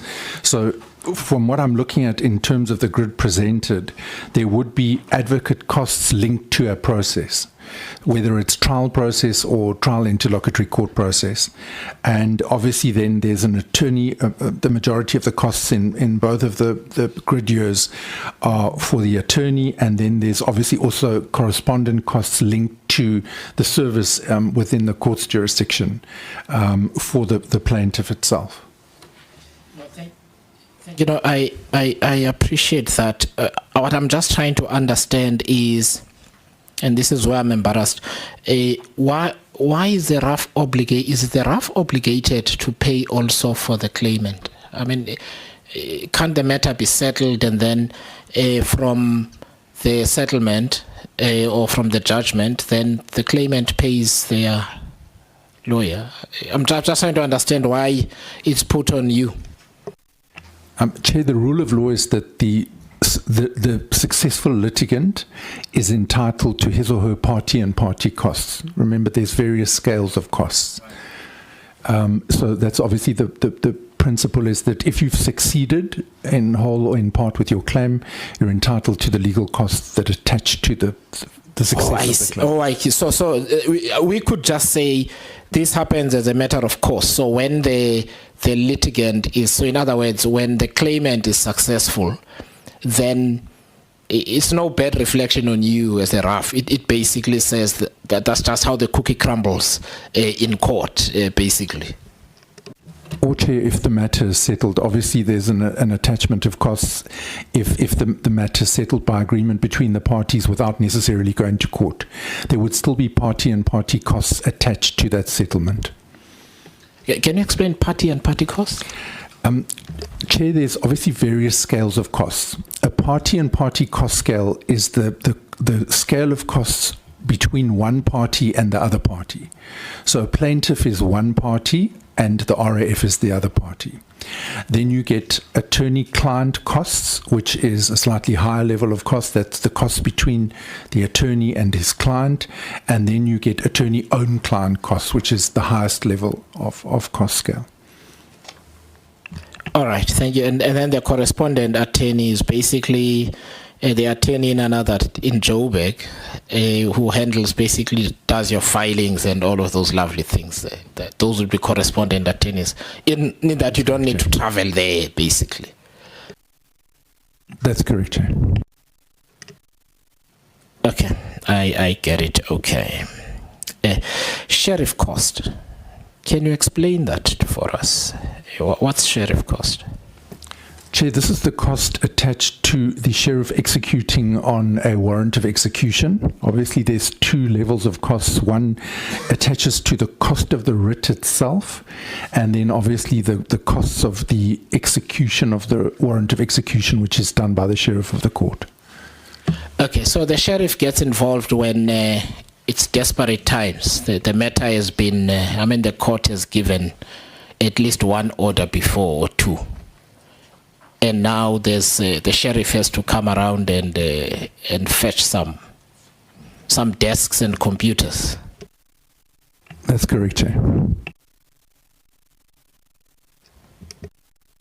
Okay, and so I can see this problem used to be huge, 136 million. At least it's now 46 million. Okay. Can you help us with the RIT cost? Chair, I'm speaking under correction, but I think it's a cost that attaches to the writ being processed by the sheriff. But I'm speaking under correction here, Chair. I haven't seen a warrant of execution in a while, but there is a provisioning for that. All right. No, thank you very much. We're nearly done with this table. Then we will move on. Interest cost. I see the RAF 2015 to 19 paid over $1 billion. 2020-21 to 2024-25, it's close to $1 billion. What is that? Chair, once again, this provision would be for interest either on unpaid capital or unpaid costs. So there isn't a breakdown here, but it would just be a globular figure for that. That's fine. When does that interest start ticking? Chair, it would depend on what the content of the court order is, if there's a court order, because obviously the court order determines the provision for interest. Okay, so let's say Honorable Kupeka here has won his claim in court. Do they start calculating interest immediately? No, Chair. There's provision for interest on the day number 15 in terms of the Road Accident Fund Act. But as you know, Chair, there has been the 180-day processing of payments in terms of the provision for interest. But once again, it depends on what the court order says. Okay, so I'm assuming that, when in the days of 180 days, which has now expired, I understand, it just means that upon expiry of that period, when the claim should have been paid, then the interest now starts accumulating. I'm assuming. Chair, there's the concept of what is called mora interest. So if you elect to agree to a payment period outside of the Road Accident Fund Act, and you don't pay on the date that you're supposed to pay, then you start accumulating what is called mora interest. So it's delay in payment interest. So it's supposed to incentivize you to pay, on time. Otherwise on time. And an organization that accumulates that kind of money, okay, we will have that conversation with somebody else. I get it. So can you just help me? So there it says now from 2020-21 for the RAF now, advocate, agent, attorney, etc. Before you used to have those costs, but now since 2020-21 that is zero. Can you see that? Does that sound realistic to you? In other words, between 2020 and 21 until the end of this financial year, this past financial year, the RAF paid no legal fees. Can you see that? I can, Chair. Does that sound realistic to you? So, Chair, obviously these figures are drawn from the system. This is obviously drawn from a payment system in the organization. In terms of provisioning for advocate agent and attorney agent, correspondent attorney agent, I think this is obviously the definition in terms of the system configuration. But there certainly has been a payment process for counsel that are briefed by the Office of the State Attorney. Yeah, this doesn't appear to be complete. I mean, it looks like they either don't have the information or they've withheld it. Because the way I read it as a layperson, it says the RAF had no legal expenses for the last 5 years. Because here, in the previous period is provided. In the next 5-year period, there's nothing. I mean, as a layperson, if I read it like that, I wouldn't be misdirecting myself. That's the impression I'm given from the presentation of this information. Chair, once again, I would indicate that it's from the payment database, so you would probably have to have the author of the document speak to the content of this. But we certainly have incurred expenditure for council that have been briefed through the OSA. All right, thank you very much. So let me just ask some other issues. So I actually had this DJP Sutherland note, the one that's on the cover. This followed your meeting with him, and I think you said you approached the deputy judge president and said, hey man, we gotta solve this thing. He confirms your thing, that your statement earlier, that they're so short of judges here to beg members of the bar to do it pro bono because they just don't have enough people, and he complains bitterly about the fact that the government is not financing its own criminal justice system. So he confirms what you said. Where I got a bit worried is paragraph 4. Can you see that on that same letter? Did you say it before? Can you read it out? Chair, if I may start by just indicating this isn't the note that I was referring from. Oh, okay, but this is another one. This is another one. That's fine. Can you read 4? Chair, paragraph 4 of the note from Judge Sutherland indicates that an aspect which in part though a minor one relative to the paucity of acting judges is the behavior of the RAF in DJ court. It is reported to me increasingly a practice has evolved in which an RAF representative turns up at the last minute, totally ignorant of the case and incapable of engaging even in settlement discussions, and thereupon files a belated notice of opposition. This provokes a postponement, albeit with punitive costs. One acting judge recently informed me that his entire role had been sabotaged by this ruse. I need not belabor the unethical nature of this conduct. It makes a mockery of the process of court. Okay. Have you come across this sort of thing? Chair, in terms of the court rules, there's a High Court rule, Uniform Rule of Court 19.5. And in terms of that rule of court, the defendant is able to file a notice of intention to defend at any stage before judgment is granted.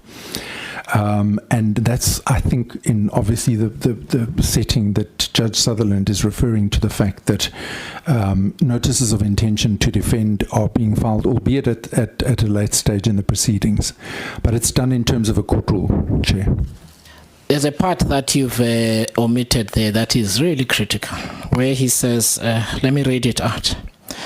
It has reported to me that increasingly a practice has evolved in which a road accident fund representative turns up at the last minute, totally ignorant of the case and incapable of engaging even in settlement discussions, and thereupon files a belated notice of opposition.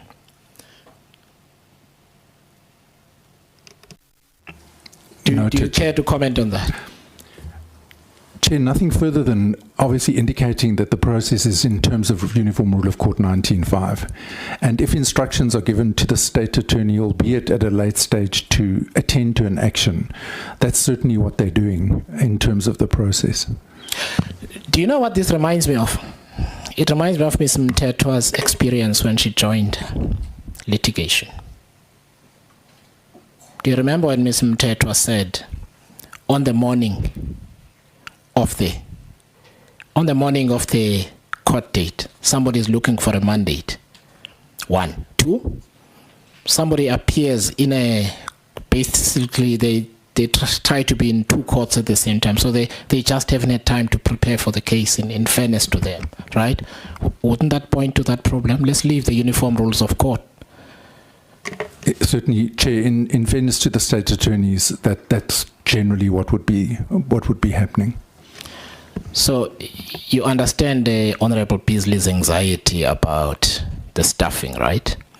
And the fact that there was no plan to deal with this here, because the judge and the DJP Sutherland is not inexperienced. I think he is fairly advanced in years, and he calls this unethical. You understand? So this sort of thing, when this sort of thing happens, in your experience, wouldn't the judge be feel the need to award punitive costs?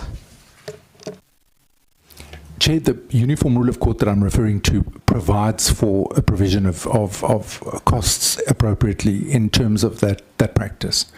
So the uniform rule of court actually references a potential for a cost order along those lines. Okay, so we have a situation here now where some matters are just totally undefended because you don't have enough people by your own admission, right? Secondly, those who do turn up are forced to engage in this sort of thing through that situation Ms. Mthethwa was describing earlier on, right? And in the net result, the Road Accident Fund incurs punitive costs, which contributes to that higher cost of litigation per claim that Honorable Beasley was talking about. Do you see how the three link together? I do, Chair. And that's why this committee is sitting at night at this time. It's things like that. Right, so the absence, and you can extrapolate, I don't think this happens in the South Gauteng court, local division only. I think it happens throughout because I might also ask the breakdown. Basically, one of the things we need to understand is what the caseload of each of the state attorneys is. Do you know what that is? I do, Chair, and it varies from region to region. Obviously, the smaller regions have got caseloads of approximately 700 to 1,000, and in the larger regions, it can go upwards to 4,000. Is it reasonable to expect a single attorney to handle so many matters at court? Chair, it's not. Right, so I think then we really can agree that notwithstanding the costs of I think you might have noticed that here, members of the committee are generally fans of Ms. Mthethwa's job, so that you don't need to go to court. I think there is a unanimity in the committee that that's where you want to go. But the picture that I am seeing here is that the calculation of what actually the costs, the legal costs are, needs to be carefully looked at. You can't really look at one column, which is how much was our paying attorneys, right? You also have to look at these things, punitive costs, inflated awards, and so on, from people that really shouldn't get the kind of monies that they get because your people have up to 1,000 cases each. Did you say 1,000 or 4,000? Chair, in some regions it can go up to 4,000. This is the point, right? So I think then, reasonably, at the point at which this decision was taken and you didn't take it, I don't think this couldn't have been foreseen. This is not rocket science here. Somebody at the Road Accident Fund knew what the caseload of the Road Accident Fund is and had to have thought, I wonder what will happen when we cut the umbilical cord. What happens tomorrow? You understand? And they didn't. They didn't. It's not your problem. You have been roped in to solve the problem, right? So we appreciate you for that. In fact, I wanted to ask you, when you said you took the job, if you dislike yourself that much. I wanted to understand if you dislike yourself that much. But anyway, so that's the first part of my questions. Second part, let's deal with this rough one form thing. Who gives your state attorneys instructions on what defenses to put up on a matter? Are you made aware? How are those decisions made about what defenses are going to be put up in court? Chair, the instruction generally comes from the operations space. Depending on what the nature of the instruction is, it could come from the claims environment, it could come from medical management. There's several ports of instruction coming into the state attorney. Would you agree with your experience that, I had my previous life, a really good attorney who would say to me, if I have to choose between our case and their case, I would take their case. which was a message to me that, Chief, leave it. They're going to beat us in court. You get me? So when you say operations, is there some kind of assessment of the appropriateness of the legal position that is going to be taken by the attorney? Because you could also engage in fruitless litigation where you can almost know what the outcome is going to be. Because there's case law, there's, so are you telling me that as the person who oversees these guys, you don't know what your guys are arguing tomorrow in court? Chair, I think in terms of the nature of instructions, there's what we have known as the RAF stances, which is compiled by the Corporate Legal Services Department, which deals with the important stances that the organization has on certain issues such as foreigner claims, past hospital and medical expenses. So there's certainly guidance given when an instruction is given to the state attorney, and all of the state attorneys have been taken through strategy sessions on that document. And obviously when an instruction comes in from operations, and let's use the foreign claimant as an example, it will reference the RAF stance on foreign claims. So certainly, yes, Chair, I think there is awareness when an instruction is given on a stance matter as to what the nature of the defense is that the state attorney is expected to raise. Okay, thank you. So let's take one of those common stances. I'll call them LPIIF1 and LPIIF2. LPIIF1 was the main litigation itself about RAF 1 form. I mean, there have been numerous others, right, where the road accident fund has been basically beaten out of court. But in LPIIF1, you know that the RAF 1 form was set aside, colloquially speaking, because there was a there's board notice, there's RAF 1 form, etc., etc. So in effect, the minister doesn't turn up to defend his or her own decision. The minister says, I will abide. The road accident fund persists. And the court says you can't use this RAF 1 form, right? The road accident fund applies for leave to appeal. You remember that. You recall that judgment, because I'm going to go to it now. Right, so in the initial order, the court says, hey, we have a dilemma here. There are claims that were filed in terms of the old RAF 1 form. There are claims that have been rejected in terms of the new RAF 1 form. We can't just set this form aside. We have to determine what happens. You remember that part of the judgment. And basically they give the road accident fund until I think the end of September to contact everyone who had been rejected on the basis of the new RAF 1 form. You remember that? Okay. And let me just ask firstly, do you know if the road accident fund acted upon that order?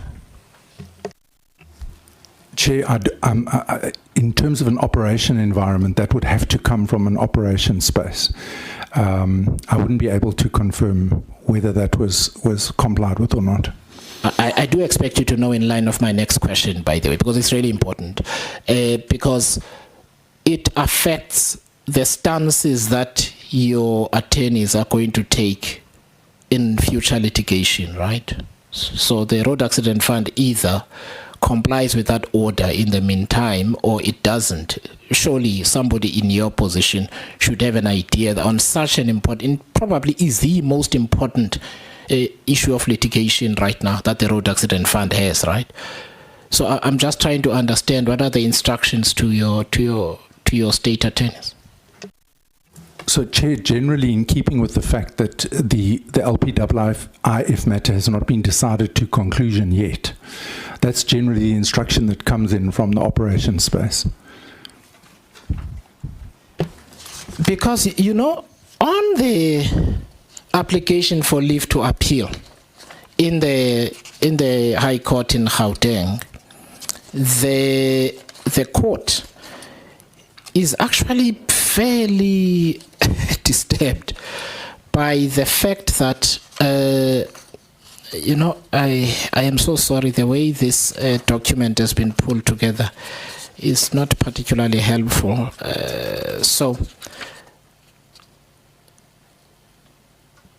Okay, I'm about to find it. In fact, it's more towards the end. So it is the Republic of South Africa, that one at the back, Republic of South Africa in the High Court of South Africa, Gauteng Division. You see that? No, hang on. So that's a different one. I am so sorry. I want to go to a different judgment, so I will read it. I'm sorry. Basically, in granting leave to appeal,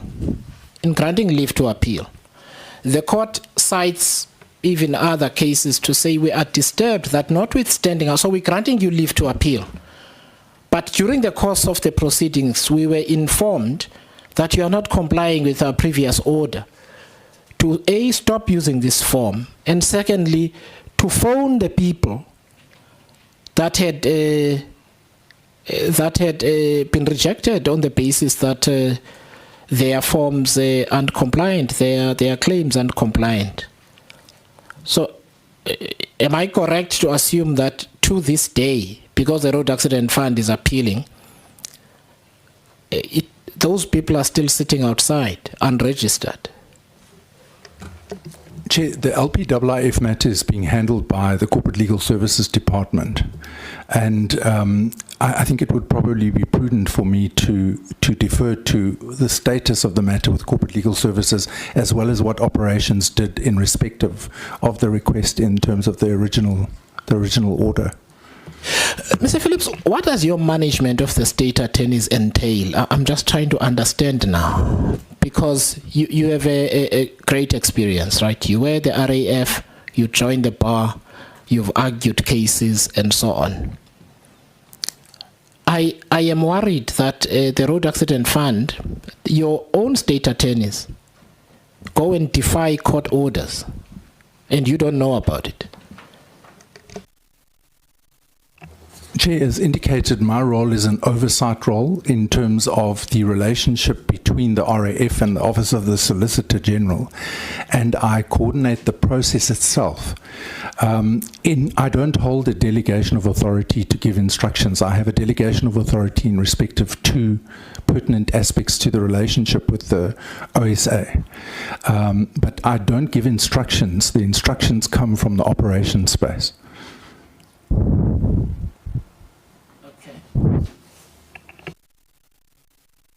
All right, it was actually a full bench judgment. I found it. So anyway, so my concern, and I guess that's something we have to address. This is important because the stances that that Road Accident Fund lawyers take in defiance of the court order, I can bet you, attract punitive costs, because the Road Accident Fund loses each time. It loses each time. It would lose each time. You're a man of experience in the court. It would lose each time.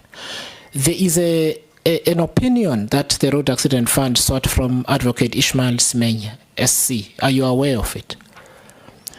You are aware that he says to the Road Accident Fund, stop doing this. It's in relation to a different matter, but the principle applicable is the same. You remember that. And the Road Accident Fund persists. Chair, if I may, I think I made the point earlier during the course of the day. What I say to the state attorney grouping is give your informed opinion to your client, advise them of the risk attached to acting contrary to your opinion, as well as any potential adverse costs that could be incurred. And if your client still tells you to proceed, they accept the responsibility for that potential cost order that could eventuate. And that has remained what I have given to the State Attorney's Chair from the beginning. Okay, so do you see how the legal costs keep creeping up, right? I do, Chair. They creep up in this way because the Road Accident Fund engages in really unnecessary litigation where there is a court order that says don't do this. They then go and seek independent opinion from counsel. I will read for the members what Advocate Ishmael Semenya says here. He sounds really frustrated by the fact that the Road Accident Fund is persisting. The RAF 1 form, he says, the RAF 1 form does not call for detailed information. It is not intended of itself to enable the fund to assess the quantum of the plaintiff's claim. It seeks to enable it to investigate the impact of the injury sustained. In order to do so, the RAF 1 form requires the disclosure of information to guide and facilitate the investigation. On the first page of the medical report section of the form, it seeks particulars of any emergency transport, etc., right?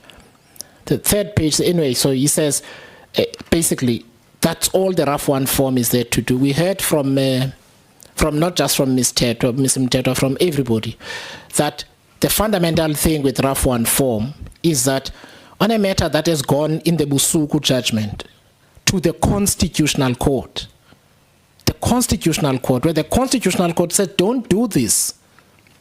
Then the Road Accident Fund goes to a senior counsel. They ask for advice, and the senior counsel says, the Constitutional Court is the apex court. I don't know what you want me to do, but let me tell you the obvious anyway. Right? But you know, as you and I sit here, that the Road Accident Fund persists with something that has been ruled upon by the Constitutional Court. And I know that is not your responsibility, as you have explained, but this clearly is something that we must hold. To Honorable Kubeka's point earlier on, somebody must be making these decisions, right? Because he deals with these directives of the Road Accident Fund. So we're nearly done. But that's one of the things that we are concerned about. So one of the documents sent anonymously to us, it's the one that says Legal Services Court Monitoring Response, 20th September 2022. You've got it in front of you there. I've highlighted some parts. So anyway, what I like is that it does confirm some of what was being said, for instance, by Mr. Baloyi about lawyers withholding files and not wanting to hand them over and this kind of thing. But it also says some important things, and let's go together to 4.3.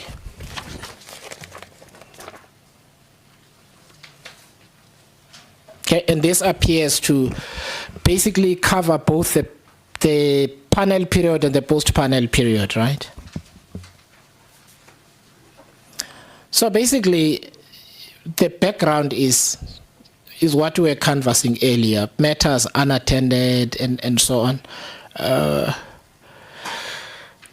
And it explains.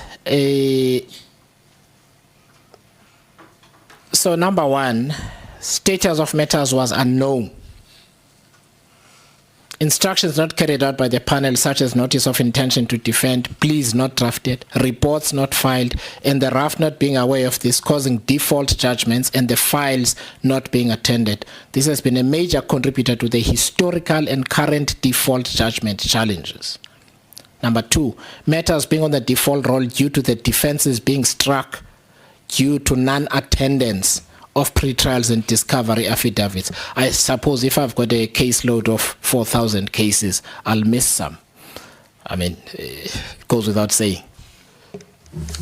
Chair, and I think that was one of the reasons why in the Johannesburg region, for instance, we instituted a separate team that dealt with trial interlocutory court work to deal with issues relating, for instance, to pretrial attendance and discovery affidavits, to try and streamline that process to ensure the gap was closed there. Sure, but I mean, it still isn't, because we still don't have enough people. That's the bottom line, right? That's our earlier conversation. So this persists.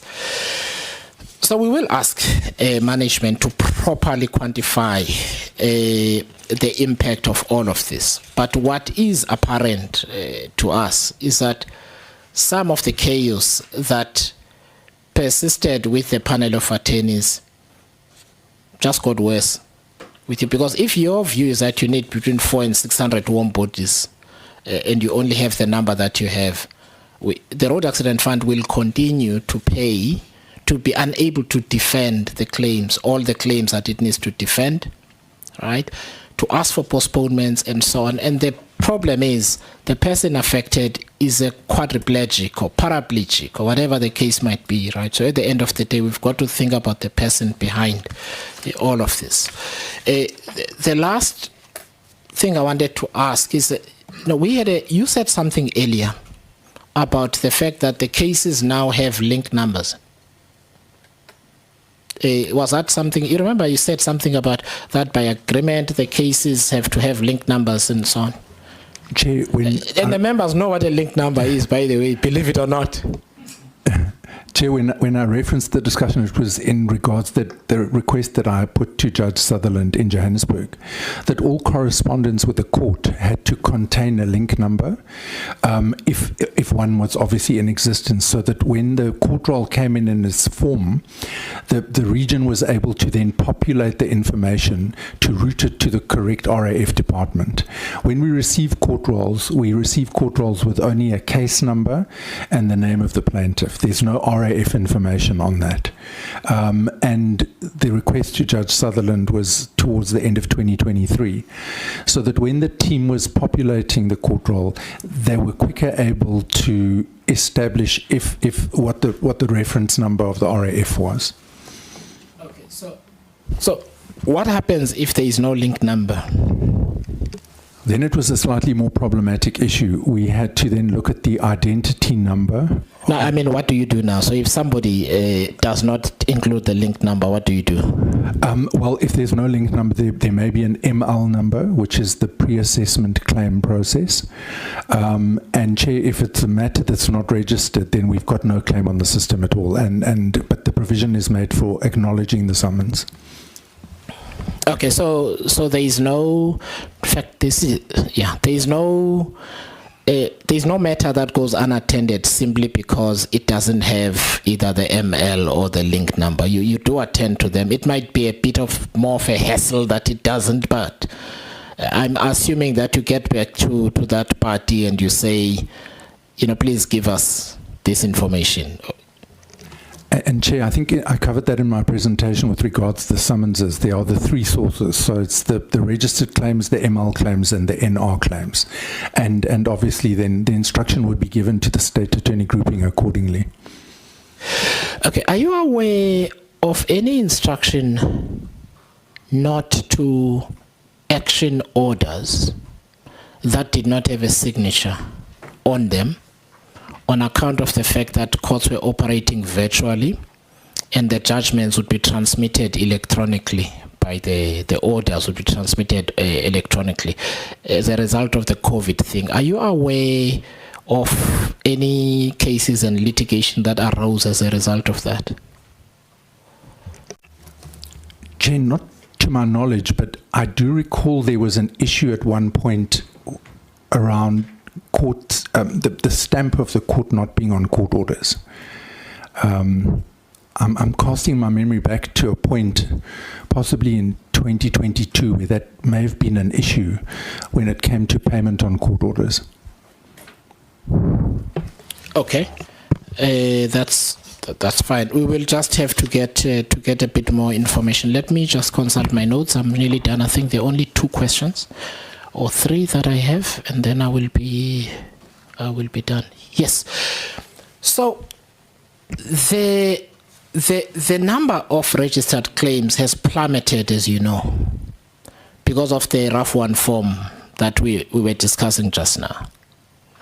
And the matter will soon be argued before the SCA, right? Is that correct? Do you have a date for that? Okay, but it seems to be imminent, right? And the court may decide that the order of the High Court in Gauteng must be enforced, right? You know where I'm going with this, with regards to your caseload, right? I do, Chair. So you will go from 4,000 to 5,000, 6,000, 7,000. Chair, I think the provisioning for the additional State Attorney resources, which I've suggested, already takes account of the NR and ML summonses. So I've already kind of provisioned for that in terms of the additional State Attorney requirement. the claims processing is something completely different. Sure, but basically your caseload will accelerate because those things get back in vogue, and because Ms. Mtetwa and her colleagues no longer do what they were doing previously, your load gets bigger. Right. Correct, Chair. More legal costs, right? You see? Correct, Chair. Right. So at some point, we need to have this conversation with management about the real legal costs. I mean, you shut down an avenue. We've got numbers here, and I shared them with the committee that you used to do 35,000 direct claims a year. It's down to just over 2,600. It's shifted those people onto you. Some of them are blocked by RAF 1 form from getting into the system, but not if, when the Supreme Court of Appeal, as you know, with someone of your experience, says in very strident language that the Road Accident Fund must stop doing this RAF 1 form. Your caseload is going to increase, and you're going to deal with matters of prescription there. You understand? Because in terms of the RAF's definition of the initial prescription, if somebody was in a hit and run in 2022, the 2 years is now expired and the RAF has not taken their claim. You understand? You see that, right? In terms of another, the 3 years has expired. Now the court says you've got to unwind the whole thing. So this is why we're having an inquiry, because it feels like, you know, these things don't matter, but I think you know they do. And the cost implication is enormous. So we will call executive management here and the previous boards to account for some of the stuff over here. But the picture that we draw from Ms. Mtetwa's account all the way to your experience with resourcing says there's no plan. There are legal stances that have been taken that occasion punitive costs. Your lack of capacity occasions punitive costs. It potentially occasions inflated claims because you guys can't be in every courtroom as you want to be. You understand? The last question I want to ask, you know, we asked the Road Accident Fund to favor us with some information, and part of that information is that they had to tell us about the people that they'd lost. You said task grade 16. Do you remember that when you were telling us about task grade 16? You remember task grade 16, and they told us that, yeah, that they lost about 32 people in the legal team at task grade 16. 32.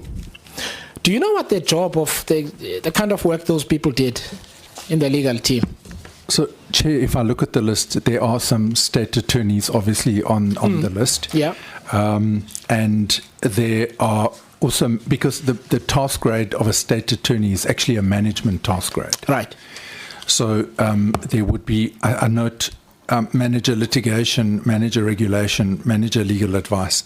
I note some of the state attorneys who resigned during the period since I was appointed.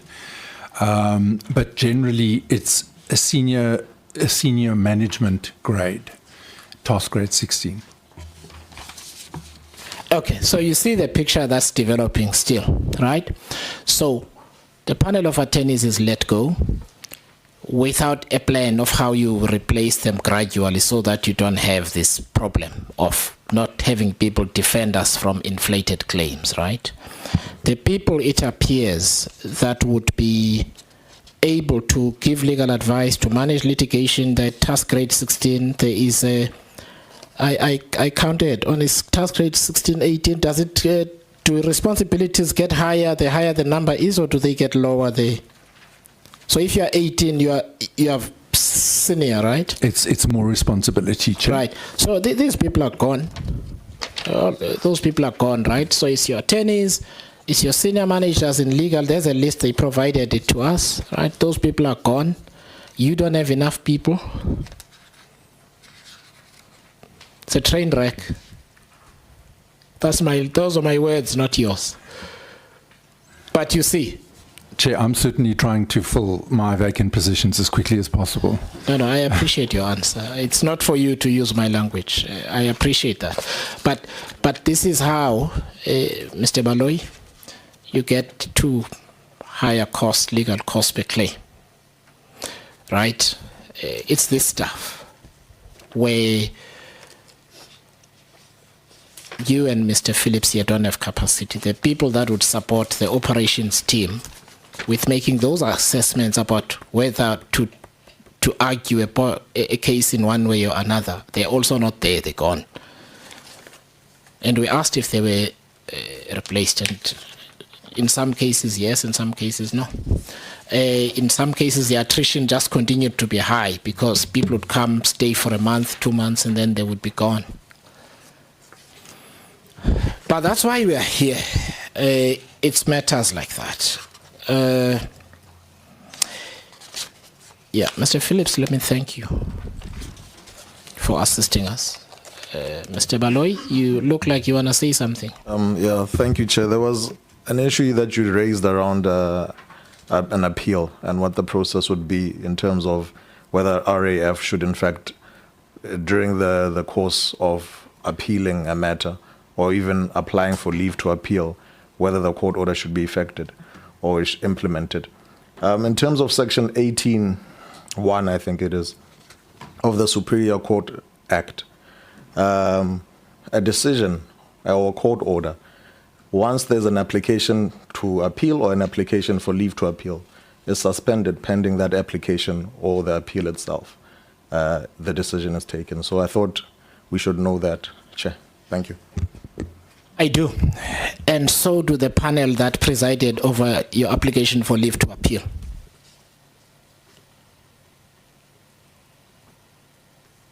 And they disagreed. Probably because they understand the practicalities of what I've just been discussing with Mr. Phillips here. Because whatever the position of the RAF is, the entity has a responsibility to make prudent decisions. So that if you are asked to unwind this thing, you're not faced with a problem. Let me ask this. How is a prescription interrupted, Mr. Baloyi, from coming into effect? Thanks, Chair. It's interrupted, obviously, by a summons. Yes, that's my understanding too. So, in the case of the applicants who were rejected from being registered by the Road Accident Fund, you know what this means, right? The Road Accident Fund cannot issue summons against itself, can it? No, Chair.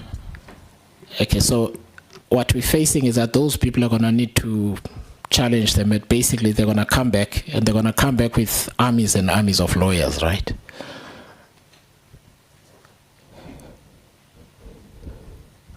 Yes, Chair. I assume they will. That's my point. Honorable members, it's a bit late. I don't know if you have any further conversations you want to have. Okay. Ms. Mtetwa, Mr. Baloyi, and Mr. Phillips, let me say this to all three of you. The one consistent thing that I've observed about people who work at the Road Accident Fund is their passion.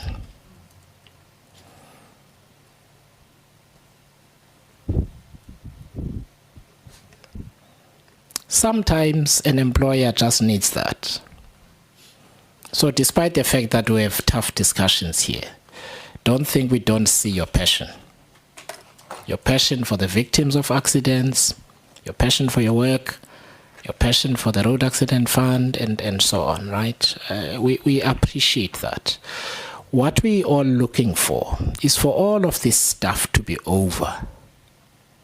And we can get to what Honorable Bila was saying earlier, that can we just make it simple for our people to file a claim and complete the process with the trauma of an accident and everything, and be done with it and get all the help they need as quickly as possible. I think most of us, and you've got to talk to your lawyer, feel like you're going to the dentist. It's like SARS, you know. SARS calling you. So I want to say I really appreciate that about the people that we've seen, even people that have left the organization or are going through a labor relations process and so on. The passion for the Road Accident Fund does come through, and that is an asset. And you guys and your colleagues, you need to protect that, because the last thing you need is people are part of an organization and they couldn't care two hoots what's happening. So I want to appreciate all three of you. I want to appreciate you taking time, you sitting with us into the night here. I appreciate that very much. I hope you get good rest tonight and you travel safely back home. Honorable members, you've also been champions, and I see that Honorable Maduna has stayed the course. It is still with us. So thank you, honorable members. We adjourn.